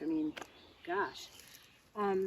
So yeah, Aurelia is one of my favorite plants. I almost named my daughter Aurelia, and then of course I thought of Aurelia, although I know it's spelled differently, and it's from a different plant, but still, I love this plant. It's a great, great plant. And once again, this plant likes to be near water, either near or in water. So this is a seasonal creek here, and you'll see it either in creeks, next to creeks, or springs. It won't grow in the uplands where it's really dry. So Aurelia or spikenard? Well, the common name, once again, here with the common name is California spikenard. Some people call it elk clover, and the only reason I think I can get off of that is that it's big enough for the elk to eat. It doesn't look like a clover, but you know, elk would certainly browse this. And then the Latin name is Aurelia californica. It has a cousin back east, Aurelia racemosa, and when I knew that plant back east, and then when I came out here and met this, I was like, it was like supersized. I mean, the one back east is only this big. This one gets to, way taller. But everything out here is kind of supersized. So the mountains, the trees, the waterfalls, the plants, everything. Anyway, great plant, wonderful for the lungs, wonderful for overall as a great adaptogen. This is Salal, Gaultheria chalon, the Latin name. And this, these berries are actually probably some of my favorite berries in the forest. Everyone, not everyone agrees with me because some people find them a little hairy. But I don't know. They're when they're really ripe, they're so good. They have a lot of integrity, and they're complex. They just have a real complex flavor to them. I think they're totally delicious. So I usually, when I'm doing summer adventure camp, I like to introduce the kids to them because they're always looking for huckleberries. That's what they're looking for. I'm like, try these salal berries. They're like, oh my gosh, they're really good. So, and you can, once again, you can make pies and, jams and stuff like that if you can find enough of them. But there is a lot of salal growing. So just like the evergreen huckleberry, you can certainly find a lot of salal berries. And then also the leaves you can use is also a great astringent as well, and is also helpful for different internal, like I was saying earlier with the madrone, like cystitis, urethritis. The salal leaves are also similarly helpful in that way. You could drink as a tea and use as a wash on your skin. So that's the salal. But I think it stars the berries. So we're going to stop here and talk about the horsetail and Equisetum arvense is the Latin name. So horsetail is, one of those plants that is incredibly ancient. I mean, this plant has been around for a really, really, really long time. And very possibly could have been the understory of the old growth redwood trees in a much more giant form. When you touch this plant, you can really feel the kind of the roughness of it, and that's the silica on the plant. The plant is very high in silica, and therefore it makes a very good hair rinse, a really good skin wash. It's really good for nails, anything that would require silica. And then also, it's great as a scrubbing, like if you're camping and you have it around, it's great to scrub pots with because it has a real roughness to it, kind of like what is this called? Steel wool. Thank you, like a steel wool. But then you can also eat it. But now eating it takes some work.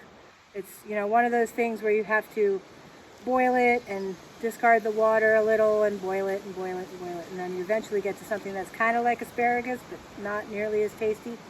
But it is edible if you want to go there. But also another great thing about it is using it in a tea or a tincture, and it's really effective for urinary tract infections and also enlarged prostates. So that's two things that it's very notable for. And it's just a really cool looking plant. I mean, check it out. And I definitely encourage you to touch it because it really feels very neat. And I'm learning, as delicate as it looks, it comes up through my asphalt driveway with little caps of asphalt on it. Yeah. Break the asphalt. No, it's tenacious. And one of the, one of the great things about this plant too is you really want to be careful where you harvest it because it pulls heavy metals out of the ground. So it could be very good for remediation and stuff like that. But anytime you harvest something out of the wild, you want to make sure you know that you're harvesting it from a clean area, and that's why, you know, harvesting off the side of the road isn't generally a good idea. But yes, it's a tenacious plant, and I'm not surprised it's pushing up your asphalt. Good for it. That's what I say.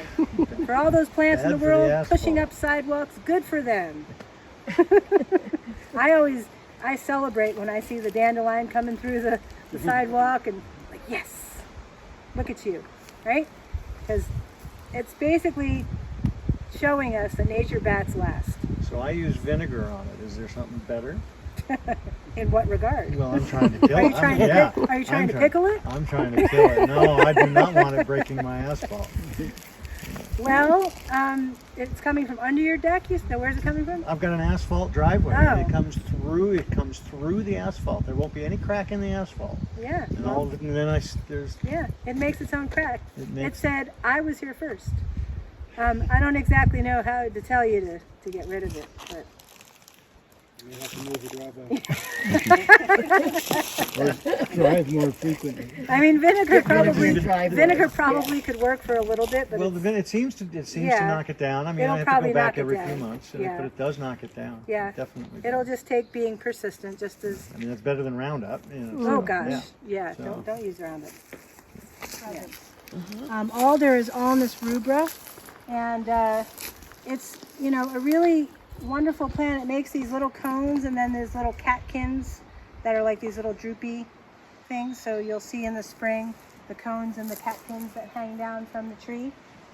And the leaves you can make a tea out of. And once again, as a lot of these leaves are, they're astringent, but it has the interesting ability to be able to help you absorb nutrients into your intestinal lining, and also to deal with fat metabolism. So the leaves of this tree are very useful in that way.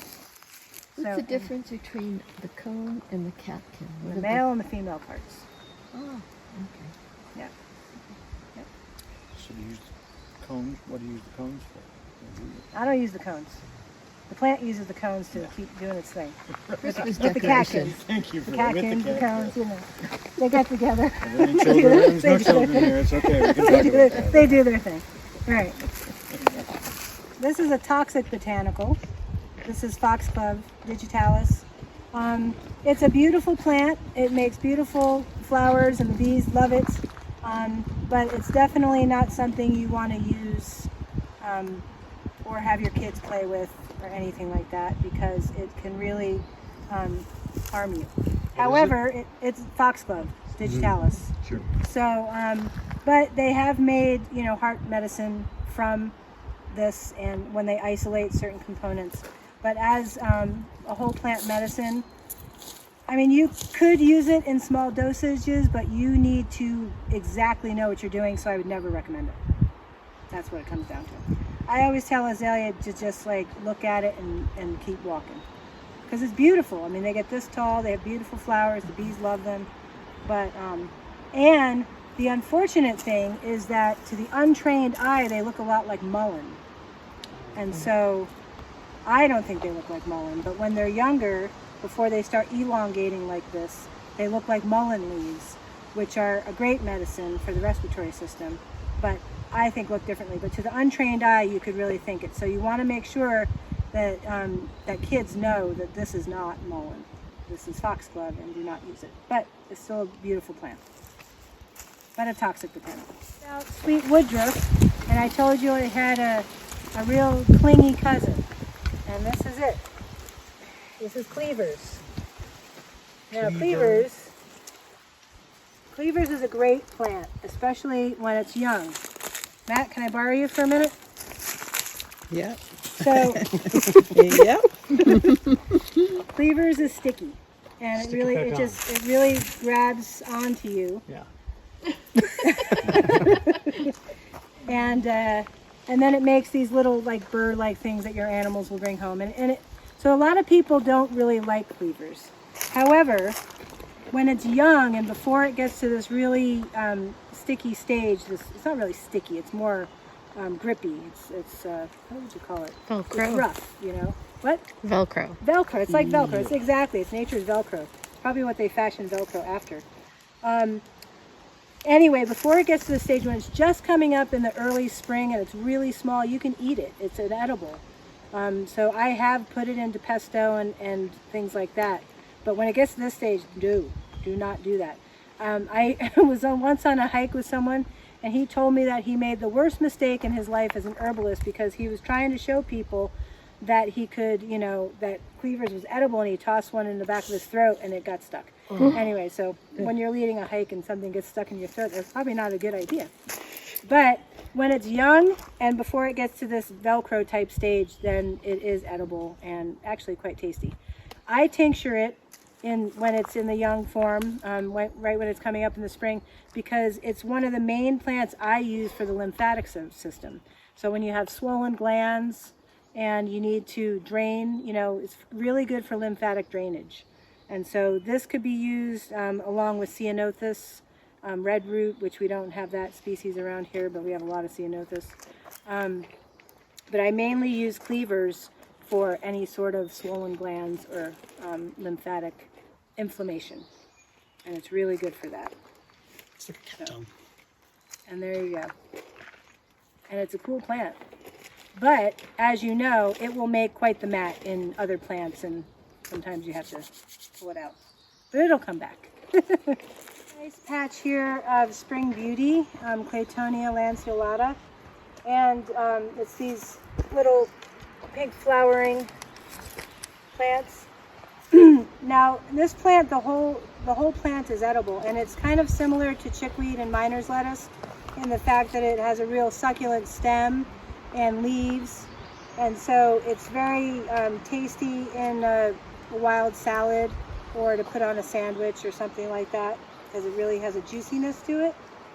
So you could eat the flowers, you could eat the leaves, the stems, and then even the little roots. They have these little corms underground that, if you have a patch like this, maybe you could harvest some, but they have these little corms that you can roast, and they have like a real nutty flavor to them, kind of like teeny little potatoes, but not really. But they're not very big, but they do have corms that are edible as well. And you can see the cleavers growing up, and they like to grow together. But yeah, it's a pretty little spring beauty. And I suggest, something that someone told me a long time ago, early on in my plant studies, was eating a little bit of wild food every day is the key that unlocks your awakening to nature. It kind of brings you right into your surroundings. And so, we as humans, unfortunately, have become very removed from nature, and many times want to try to control nature in one way or another. And I like to think that I'm not like that, but of course I still drive a car, and I still, have flown places in the world, not in the last year or so, but, but still, I think it's really important to try to slow down as much as possible and get acquainted with your green allies. And that's really how I see these plants. They're your friends. They're definitely not something that you're going to conquer or you're going to harvest every last bit of.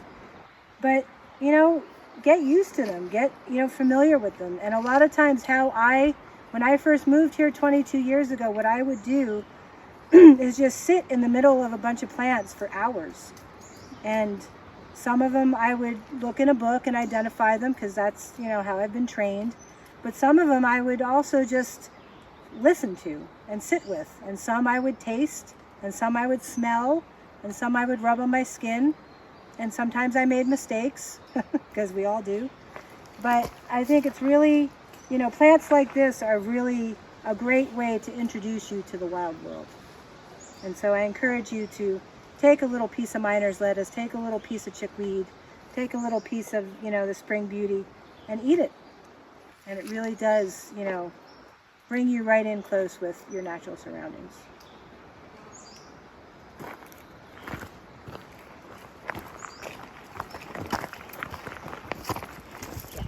Okay, so we're going to talk about stinging nettle. This plant here, just all behind us right here, this is mainly all stinging nettle with some alders and bay above us. So this plant here, stinging nettle, is called Urtica dioica, and in my mind is one of the most useful plants around. Now right now, see it's flowering. These are the flowers here. At this time when it starts to flower is a better time to harvest it for external use, because when it flowers it gets really high in silica and it's a bit hard for your kidneys to process for a lot of internal use. And so right now you can use it as a hair rinse, as a skin wash. You can make cordage out of the stem. It's really great. It makes very strong cordage. I've made paper out of nettles as a project years and years ago. I used to bring into the elementary schools in Portland. We'd make plant paper, quite fun. So it could be used externally right now, but not internally when it flowers. Now over here, this one hasn't quite flowered yet because it doesn't have those little droopy flowers hanging down.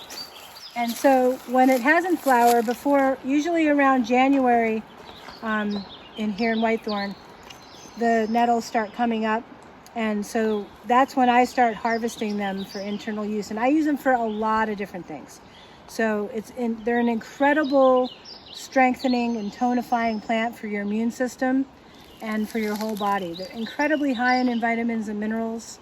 And so I will harvest some to dry as to put in tea blends. I harvest some to dry to blend and powder and put into my immune sprinkle that you sprinkle on savory foods. I will also tincture some in alcohol. I will make nettles vinegar, because vinegar is the best way to extract trace vitamins and minerals from plants. So it will make a very nutrifying vinegar, and then I'll blend it with other vinegars to make my mineral-rich vinegar. And so it really is a power plant. It has so many qualities. It's an overall tonifying, nutrifying plant for you. And many people have a bad relationship with it because, yes, it will sting you. And it's not really stinging you like a wasp will sting you, but it's more, it has these little hairs on them that are almost like these little needles. And it's like a little acid burn. It's like formic acid, like ants will get you. Now some people roll the leaf and eat them fresh. Is that what you're going to do? Well, my question is, Yep. how is it that is it saliva that neutralizes it? Why is it that we can do this? I mean, Well, usually when you roll it, the little hairs are on the inside. the inside, right? Yeah. But they're still there. They're still there. Yeah. And so so how come it doesn't sting me when I do it this way? Well, you have enzymes in your saliva So it that is- immediately start to break down the cell walls of the plants. So that will help, neutralize it for sure. And that's why a lot of times when I harvest them fresh in the spring, and I'll have nettles in my scrambled eggs, or nettles quesadillas, or nettles in the lasagna, we'll make nettle soup or whatever. If you just steam the nettles lightly, Same thing. you can eat them. Or if you, bake them, cook them into a soup or bake them into a lasagna, they're fine. How do you protect yourself when you're harvesting? It depends on the day. Sometimes I'm in a bit more of a daring mood, and I just use like a little thing, little pliers, and grab the top and then just snip and drop into my basket. And other days, if I'm really going to be out for a while, I always wear long pants and long sleeves. I mean, that's something. But if I'm going to be out for a while and harvesting a lot, because there's a lot here to harvest, I don't harvest it all, obviously, but I could be in this patch for hours.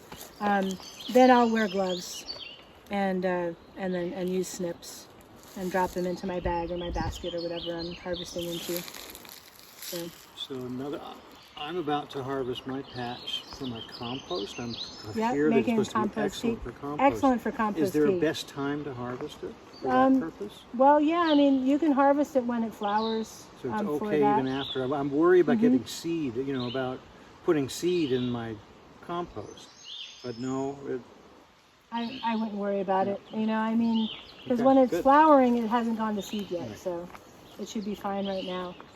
But yeah, it makes an excellent compost tea. It's very nutrifying for the soil. And a lot of plants will just soak up those nutrients right away. It's really, and you can use the root also. The root has an affinity for the oh, that's your water bottle. It's not mine. Oh, okay. I thought it was a lot. I was like, what is that? A non-native plant. The root has an affinity for the urinary tract, so you can also make a tincture of the root or use the root in a fresh tea for the urinary system. And you can also use the seeds. The seeds of the plant also can be used. I don't use them as much, but it's mainly the leaves that I use and the stems, the young stems. And they're so nutrifying, and they're just one of the best foods out here that we have. I think in old Anglo-Saxon folk theology about the devil, the plant is considered to belong to the devil, and you're not supposed to harvest it after May Day at that point, otherwise you'll incur his wrath. Well, and a lot of that has to do with the fact that right around May Day they start to flower. Yep. And so that makes a lot of sense. But when I think a lot of it, when I harvest, a lot of the reason I think I don't get stung is that I move through the plants with intention. And a lot of times, these are plants that don't like to be brushed aside. They want you to recognize them. And that's the bottom line. And so if you're just like frolicking and be like, get out of my way, plant, it's going to sting you. Not that I've never been stung by a nettle. I certainly have. But for the most part, I've waded through chest-high nettles and not been stung because I've moved through with intention and I talk to the plants the whole time. And what I was taught to do years ago, before harvesting, I always leave an offering of some sort. So, and that varies from, different harvests. Sometimes I sing a song to the plants, thanking them. Sometimes I leave a piece of hair.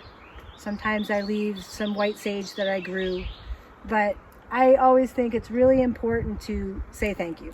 And I tell children that all the time because kids are always like, oh, they ripped this plant, ripped this. And I said, okay, say thank you to the plant.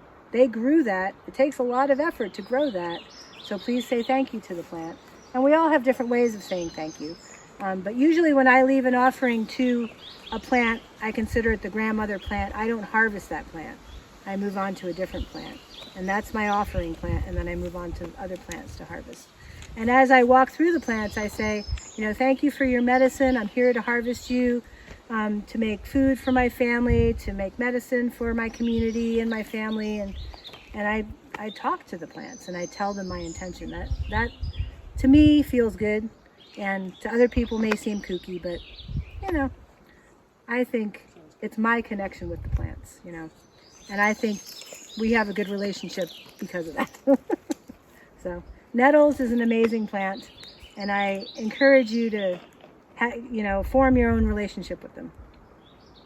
And we have plenty of them in Humboldt County, as you know. There's a lot growing up north, too.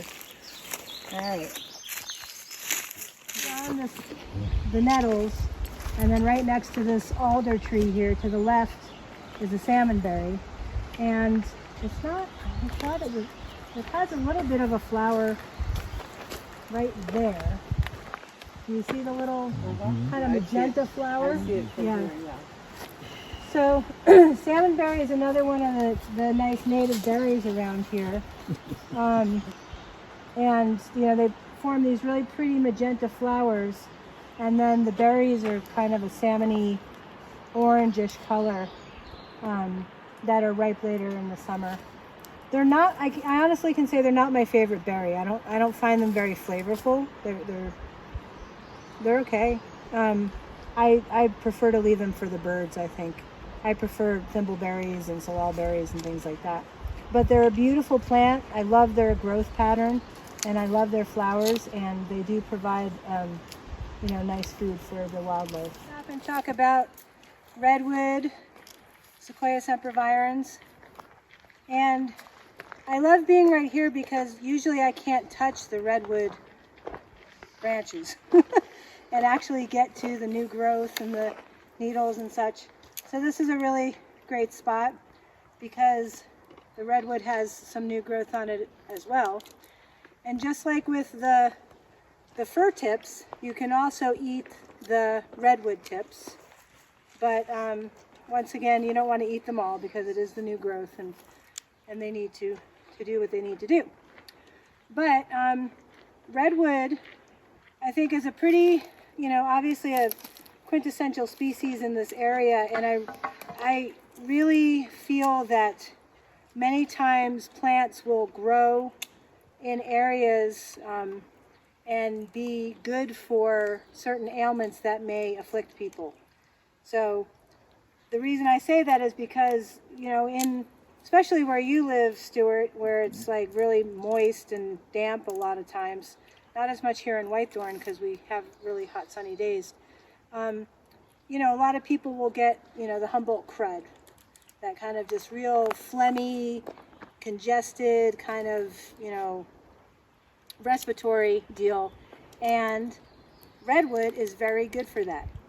It breaks up the congestion. It helps to, it's a good expectorant, and it really helps to alleviate that, the crud. In what form? I tincture it. So I'll take the needles and tincture it into an alcohol. I use organic cane alcohol. I used to use organic grain alcohol, but then people had grain intolerances, so I figured I'd use organic cane alcohol. And it's like 100% alcohol, so I cut it with water. So I'll usually do a 50-50. Some plants will take 60-40 or occasionally 70-30 alcohol to water. But I usually just do 50-50. And it makes a real nice tincture, and you can take it when you're feeling that congestion in your chest. Now you can also use it as a steam, where if you need to, do like a pot of water and kind of like you're making a redwood soup and have it brewing, and then stick your head over it with a towel over your head and let it steam up and then drip into the pot. Obviously you're not going to want to drink that after you do that because you're dripping into it, but it really does help to break up the congestion. And so you could either do it in a tincture or a tea, or you could do a steam. And redwood is obviously an amazing, wonderful plant. And I feel very honored to be able to be with it this closely, because usually I'm looking up to it, which is also pretty darn amazing. But anyways, that's redwood. And we have one more plant to talk about up and over this little rise here. And it's an important one, so we have to know it.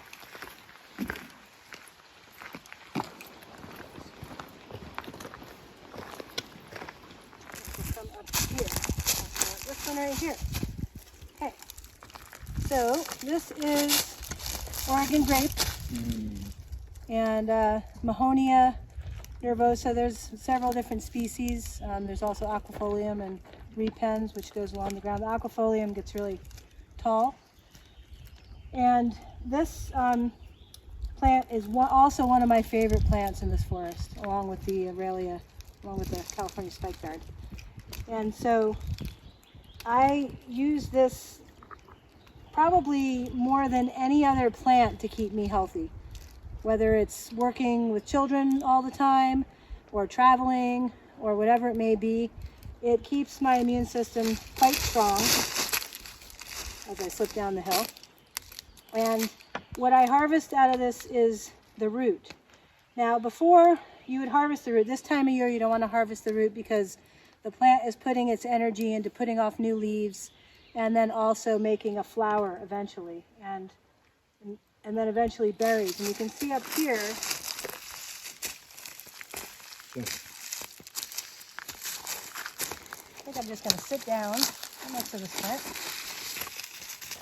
This right here had made a flower, and then there's some little berries on here.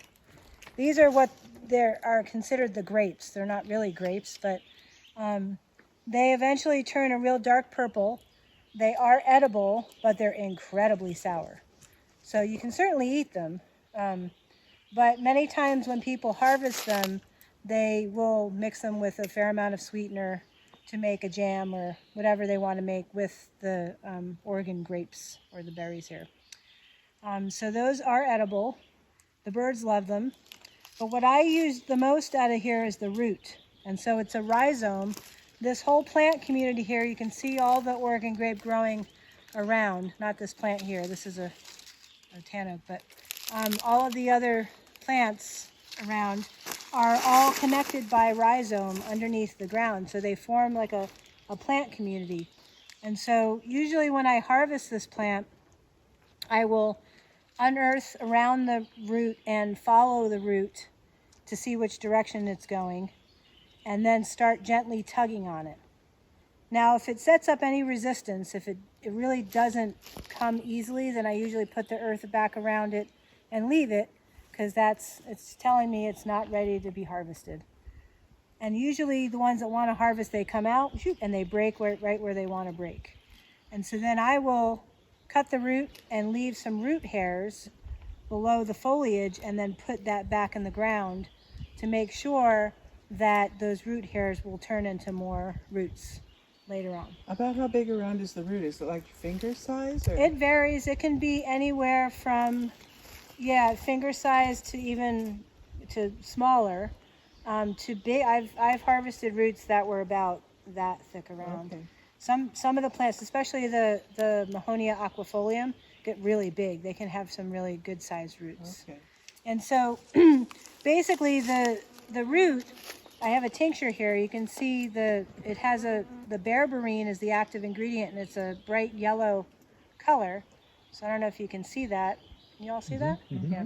So it's a really important component to and the active ingredient of the root. And it is really excellent for the immune system. It's antibacterial, it's antimicrobial. It's very strengthening for the liver, very cleansing for the liver. And so it's really a wonderful plant. It's one of those things that if I'm ever feeling like I'm coming down with something, whether it's, a cold or a flu or whatever it may be, then I usually, the first thing I reach for is my Oregon grapefruit. And I just, dose myself a bunch of times and drink a lot of water. And then a couple hours later, we'll do it again. And it usually knocks it out of me. And when I travel around the world, I bring a lot of Oregon grapefruit tincture with me, and it generally always keeps me healthy. I've also used it as an anti-malarial, as a kind of a going into areas that are high in malaria. And I'll use this. And like I said, it keeps your liver tonified and cleansed, and is very boosting for your immune system. What is the time of year that's the time to harvest? So the time of year you want to harvest it is, late fall going into winter, or the very, very early spring before any new growth happens. Like here you can see some new growth on this plant here. So, I usually harvest it between, say, late November and early February in this area. Because you want to make sure that the potency of the plant, that the integrity of the plant, the vibrancy of the plant is in the root, and not putting its energy toward making leaves or making flowers or berries or whatever it may be. So can you store it, or do you have to actually process it right away? Well, if you harvest it and have the root and you can't process it that night, what you want to do is you want to keep it in some moist, like kitchen towels, in an area like your pantry or even in the fridge, until you can get to it, because the drier it gets, the harder it is to whittle the bark, because what you're using is the bark of the root. So you're going to take a knife and whittle the bark off of the root and into a bowl or whatever, and you'll see as you're doing that, the inside of the bark is a bright yellow color like this tincture, and that's the berberine, and it's pretty amazing. Your fingers get all stained. It's pretty fun. But you don't want to, if you're going to tincture it fresh, you don't want to keep it like that too long, because if you have it wrapped up in a wet towel, eventually it might get some mold on it, so you don't want to do that either. But you can dry it and store it as a dried herb and for teas and stuff as well. So you can do that too. So in your world travels, traveling with these tinctures, have you ever had any trouble going through customs? Nope. Have they ever questioned? They've never questioned you? Oh, they ask me lots of questions. And I answer them very honestly. Mm-hmm. And they've usually, said, okay. I mean, either they're like, crazy lady, or all right, you know. But yeah, I've traveled all over the world and always brought my herbal remedies. And the one thing I make sure is that everything's clearly labeled. And then when they ask me questions, I have answers to all the questions. It's not like I'm going, I don't know exactly what this is or what I'm using it for. So, I mean, you know, I think they realize that I'm not just, you know, transporting something weird. So yeah, I haven't had any problems. And then I like to share them with people because, you know, they're definitely very good. And like I said, Cam has come to realize that taking my remedies when we're traveling is very good for him. I have a really good story with this plant. I love this plant. What's your story, This Matt? was my gateway into herbal medicine because I worked in a hospital and I had a roommate who was going to herbal medicine school. And she would come home with all these roots and all this stuff, and I would roll my eyes and be like, that was so stupid. And I was real snotty about how I worked with actual medicine. And then one of the things the doctors at the hospital would do is if they were trying to select an appropriate antibiotic, they would culture the bacteria and grow it on a dish. And then they would subject that growth to little discs of different antibiotics, and you would watch the growth recede from those discs, and you would measure how far it receded, how quickly, and that's how you determine its efficacy. And I brought a bunch of those things home one night. I dug them out of the trash because I was working overnight. I had no supervision. I pulled it home, and we dropped some of the dried root of the Oregon grapefruit on a plate that had staph and on a plate that had strep and a few other big bacilli. And it immediately began to clear the plate, and within 24 hours there was like a $50 size clearance. Yeah. It's pretty amazing. And to add on to that story, I have a real good story about, I was at a music festival years ago, and I had a friend that came up to me, you know, in the heat of the day one day, and he just held out his arm with this nasty infected wound and just said, help. And I was like, dude, like, why did you clean that? Like, what are you thinking? Well, we're at a festival. Anyway, so I said, okay, well, I can help you, but you're not going to like it. So basically, I suggest that you sit down and that you get something to either hold on to or bite onto. And I went and got my herbal first aid kit. Well, I went to Rock Med first, and I got some hot water, and I had a cloth. And so I, you know, put the cloth on and just kind of opened it up because it had all sorts of nasty, crusty stuff on it. And then I said, all right, are you ready? And he said, yep. And I poured my Oregon grapefruit tincture into his wound. And he screamed really loudly because, I mean, it was red, it was inflamed. I mean, I was like, dude, you're going to get a Lyme. I mean, this is not good. And I poured the Oregon grapefruit tincture into his wound, and it was very painful because it's an alcohol, and it's, you know, but he survived that. And you know, I bandaged it up and I sent him off on his way, and I said, check in with me later. And he came back that night and it was significantly better. I mean, it wasn't healed up yet because it was a pretty darn big gash, but it was significantly better. The inflammation had really receded. It was looking much better, to the point where we could actually, you know, bandage it up and start, you know, healing the skin. And I had gotten the infection out, but Oregon grape did it. And then I told him, never ever get a wound like that, and don't wash it out and deal with it, because come on, you know. And this is your friend. I mean, you know, in traveling, especially in places like jungles, like in the Amazon or wherever, where as soon as you get a cut, it's infected. You know, it's like quick. Things just move quickly, and, you know, bacteria forms. I would put this on cuts, any wounds, just to disinfect things. I always put it on tick bites. When I get a tick bite, I always put Oregon grapefruit tincture on it. And so this is one of my favorite plants ever. And, you know, I initially was introduced to it in Oregon when I lived up there, and where I would, you know, wade, and there'd be a lot more of it than there is here. We're at its southern range. And so there'd be, you know, fields of it. And when I came down here, I initially lived up on Elk Ridge, and I was like, oh, there's no Oregon grapefruit here. I'm so sad there's no Oregon grape here. And then I moved out to Whitethorn, and I found it, and I was like, I'm not leaving Whitethorn. Like, this is where I need to live in Southern Humboldt, because Oregon grape is here and California spikenard is here. And so, yeah, this is probably one of the best medicines out in the forest for sure. So that's it. Does anyone have any questions or anything? Oh, that was great. Okay. Thank you, Michele. Yeah. Where can I buy a bottle of that? Yeah, I asked Michele that, where I can get her products. Well, I do sell my remedies at Chautauqua Natural Foods in Garberville. I have some things at Moonrise Herbs, but not my Oregon grapefruit. I have other things there. And then you can always just email me and I can send it with Cam. And he can get it to you. Yeah. Okay. So, yeah. Well, thanks. Thanks Well, for sharing my thank love you, of the forest Michele. and, Thank you, and all the Michele. plants. Appreciate it. That was great.